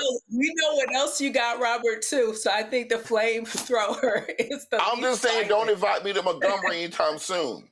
Don't. If y'all want to have a fist-related fight at Montgomery, I'm not the person to be there for a fist-related fight. I'm there for other fights that might be involved. All I can think about my watch. This is why we need Robert. It takes all kinds. Yeah. We need Robert. All I can think about by watching those videos of Dr. King. Whoop that ass, whoop that ass. Somebody about to get their ass whooped. All right, y'all, that is it. I love it. Yes, for every year we have this show, we will be celebrating Montgomery, Alabama Riverfront Brawl Day. Derek, appreciate it. Robert, thanks so much. And Rebecca, I appreciate it as well. Y'all, that's it for us. I had a bunch of other stuff we're going to get to. We'll push it to tomorrow's show. But that was just too funny there. I appreciate y'all being on today's panel. Folks, support the work that we do. Join our Bring the Funk fan club. Our goal is to get $20,000 fans contributing on average $50 each a year. That's $4.19 a month. Robert, what the hell are you showing? What the hell is that? What the flamethrower people. Robert, Yeah, is that real? Is that real? Of course it's real. It's a flamethrower. It looked like a damn toy. Your ass got a flame. Oh, see, this hooks onto the front of your AR-15. You can actually take this off. Oh my God. And hook that to the front of the rifle, so you can flamethrow directly from the rifle. The revolution will not be televised. But it will be live streamed. Somebody in the chat said, "Is Robert high?" Robert is who you need. Then somebody else said, "I always said Robert can play Isaac Hayes' role in I'm Gonna Get You Sucker if they do a remake with all those guns." I will play Isaac Hayes' part in Truck Turner. I'm just saying. I can't. Robert speaks the language of this country. I can't believe this boy got a flamethrower. Why would I not have a flamethrower, Roland? Look at this. Robert is a too much. Robert is a trip. When the play comes, I'm going to Robert's. Robert is so cool. Lord, Roland, keep building that ark. If only the ancestors could see this now. Robert got me crying, laughing. You know Robert about that life. Say Robert is ready for the apocalypse. Feel free to join me in this movement once I get the nonprofit founded. So, like I said, Robert is the fuse. Robert is the one you need if you're in a get out situation or sinners. The book of Eli, no, the book of Robert. Let's see, the revolution will be at Robert's house. Facts. Robert Patillo, Esquire, gun. Wait a minute, Robert Patillo, Esquire, gun for hire. Black GI. Purchased that in Georgia. Georgia. Black GI Joe headquarters is at Robert's house. This is indeed true. Robert can star in a remake of Desperado.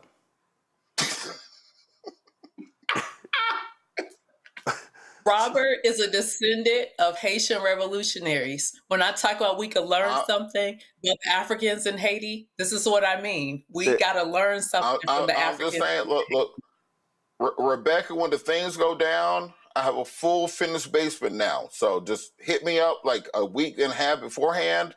We got it. We going. You're on the list. Yep. They say Robert. I ride with you, Robert. Say Robert is I Am Legend. Robert, do you need a propane tank? Do you need a propane tank to, for the flamethrower? You can actually, the thing about this one, this is the small flamethrower, but you can actually hook an extra port in right here to have the backpack with it. So you can actually hook the backpack in here, and this is the kickstand that goes with it. So you can sit it down, and then you can actually have the extra fuel in the backpack. So yes, the propane tank will be helpful. And I ain't gonna tell y'all no more about what we're doing down here. You are now Rambo. When I see you in the ATL streets, I'm gonna call you Rambo, brother. You Rambo. They said Robert is. As long as when the revolution comes, you're on the right team. We're ready. It said Robert is the next in the next Blade film. Let's see. Hold up. I got a couple of more. Let's see here. Robert is the next The Equalizer. Robert was that kid that had all the army men. Funny story about that is Robert uses that to start up his charcoal grill. So two things. One, on the army men thing. So if anybody had a Haitian mom, they know that Haitian moms are violent. So this nostril doesn't work because my mom hit me for a boot because I was playing with army men as a little kid. So, I can't. My boy hit the shit out of me with that boot. Roland, help me, Roland. Come on, bro. Wait a minute.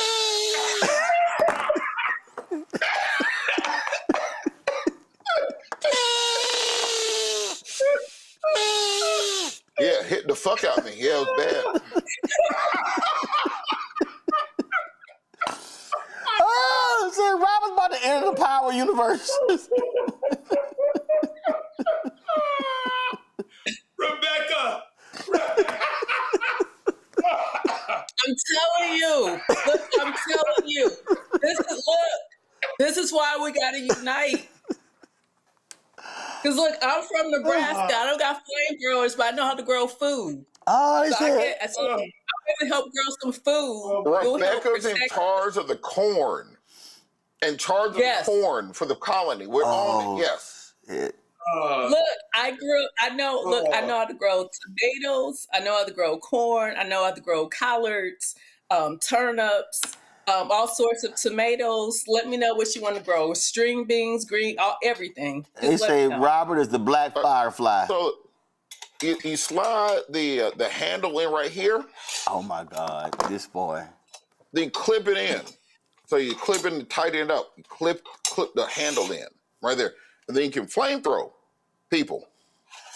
And all you do, you hit this button right here to shoot. And this button is power. So I say flamethrow people, Rebecca. Make popcorn. Yep. I got to include flamethrowers in my legislation now. No, you don't. Derek, with all due FCA? respect, Derek. What we talking Derek, about with here? all due respect, mind your business here. We planning for Hey, the exactly. future. Nobody asked for no legislation. Mind your business, America. Derek. Yeah. Jesus. Before this, I thought the AK-47, M16. Now I gotta put flamethrower. God damn. Oh my God. Derek, you as can long as y'all never got Stone Mountain. out-legislate. Now What you say, listen. Rebecca? Now listen. Derek, as long as y'all got those KKK members on Stone Mountain, you need some flamethrowers. Now You need listen. some guns. Now listen. You need Y'all, some strong communities. y'all You know didn't what I'm saying? understand.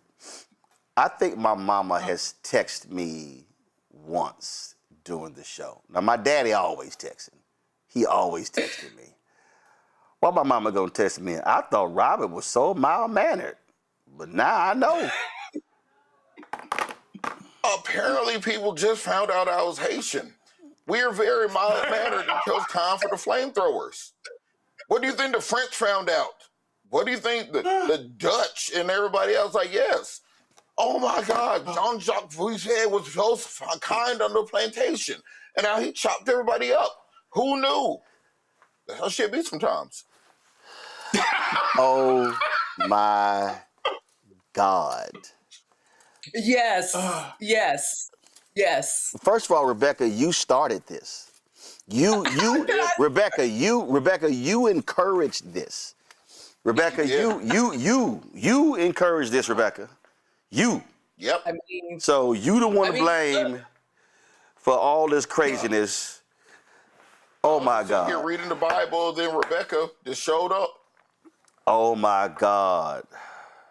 You G.I. Joe, brother. You are now G.I. Joe. I'm trying to think of all the things. You know how, Roland, you know how you had all the various things about the chair and the Montgomery Brawl, and how you went through a litany of 4 or 5 6 different types of posts. Next week, we want to see all the social media posts about Robert and his flamethrower. Robert. And I could have solved the Montgomery Brawl in 18 seconds. Robert gonna show up next week in nothing but all leather in his flame.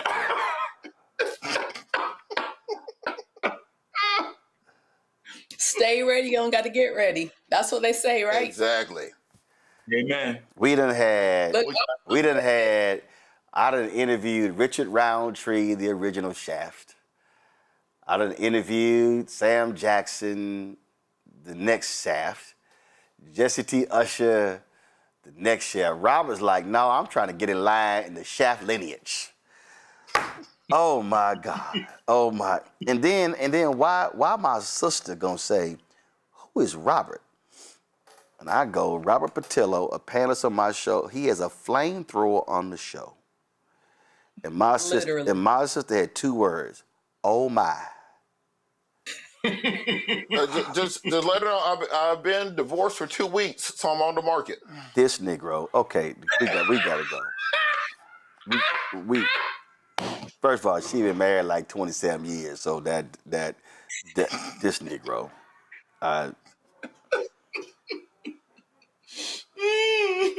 Somebody said Robert got camouflage outfits in all colors. Now see, I'm not gonna go get the bag. I'm not gonna get it. Man, Wesley Snipes don't have anything now see, to do, Robert. I done told. See, this is why I done told all y'all. It's a bunch of black people with shows on YouTube, but there's no blacker show than Roland Martin Unfiltered. I'm just letting y'all know that right now. Ain't none. Ain't no other show. Okay, all right. Lorraine's Sweet For You says, Robert is on the market, folks. Robert is shooting his shot, figuratively and literally. I will never underestimate Robert Patillo ever again. Tracy Logan 7297. Hey Robert, I'm looking for a flamethrower. So just so y'all know, I'm not making this up. These are literal. This is important for the women out there. I like big women. So there ain't nothing a skinny woman can do for me but introduce me to your friend. I got nothing for you. 210s where the fun begins. I got nothing out there for the small or medium size. We're dealing with fuel efficient SUVs here. We're not out here for no Priuses. We're not out here for no Teslas. We're out here for real material that we can make a life out of. So hit me up the website. Okay, so we're gonna end this thing on this. Roland Martin love connection. We gonna. No, I think we killed Rebecca. No. We're going to. So Gabby in the control room made this for us to close this out.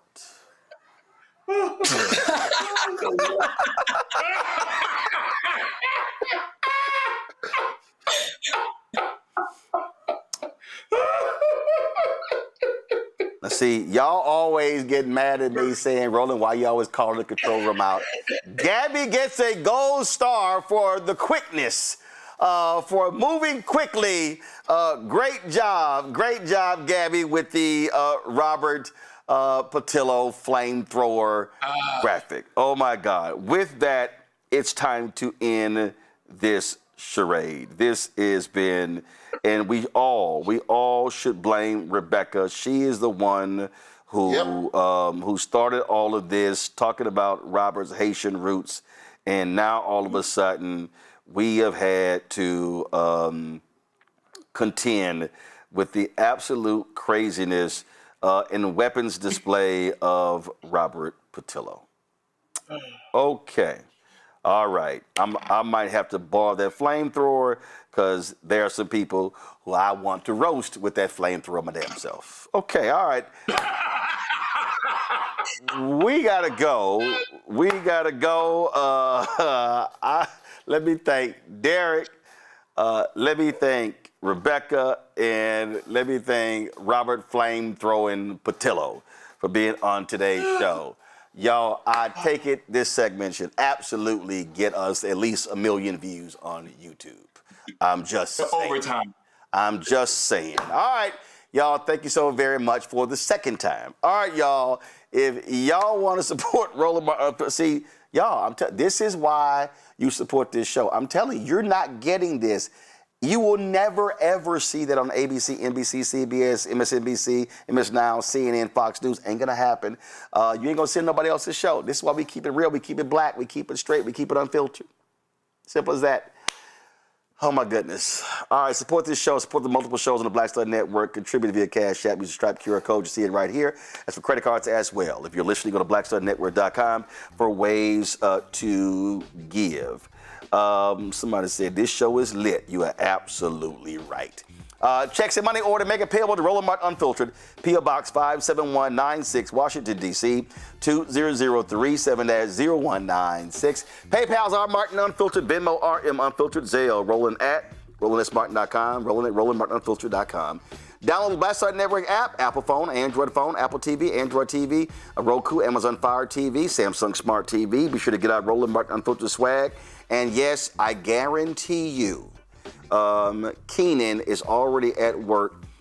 Maybe he'll be working with Gabby. We are going to have to do a Robert Patillo shirt. Maybe, I don't know. We need to come up with it. Keenan, send me some ideas. We keep it hot on Roland Martin Unfiltered. I don't know. Keenan, come up. You're going to come up with it. Trust me. Don't be surprised if we have that T-shirt available tomorrow on shopblackstarnetwork.com. If y'all want to get our Roland Martin Unfiltered swag, go to shopblackstarnetwork.com. Shopblackstarnetwork.com. Hats, T-shirts, mug, all that sort of good stuff. Trust me, y'all, there's going to be a Robert Patillo T-shirt that's going to happen. All these products here are black-owned products. They're on our website, shopblackstarnetwork.com. When you buy the product, you support this show as well. Get the Fanbase app. You can follow me there at Roland S. Martin. Y'all certainly appreciate it. That's it for us. My God, I will see y'all tomorrow right here on the absolute blackest show. And I think, correct me if I'm wrong, I think we have these shirts too. So y'all see here, this the chair, hashtag team up that ass. This is what's on the back of the shirt. You see it right here. So I think the shirts, Keenan let me know, I think the shirts are on our shopblackstudienetwork.com. If they're not on there, they're going to be on there tomorrow. All right, y'all, that's it. Blackest show everywhere. I'm going to see y'all tomorrow. Holla!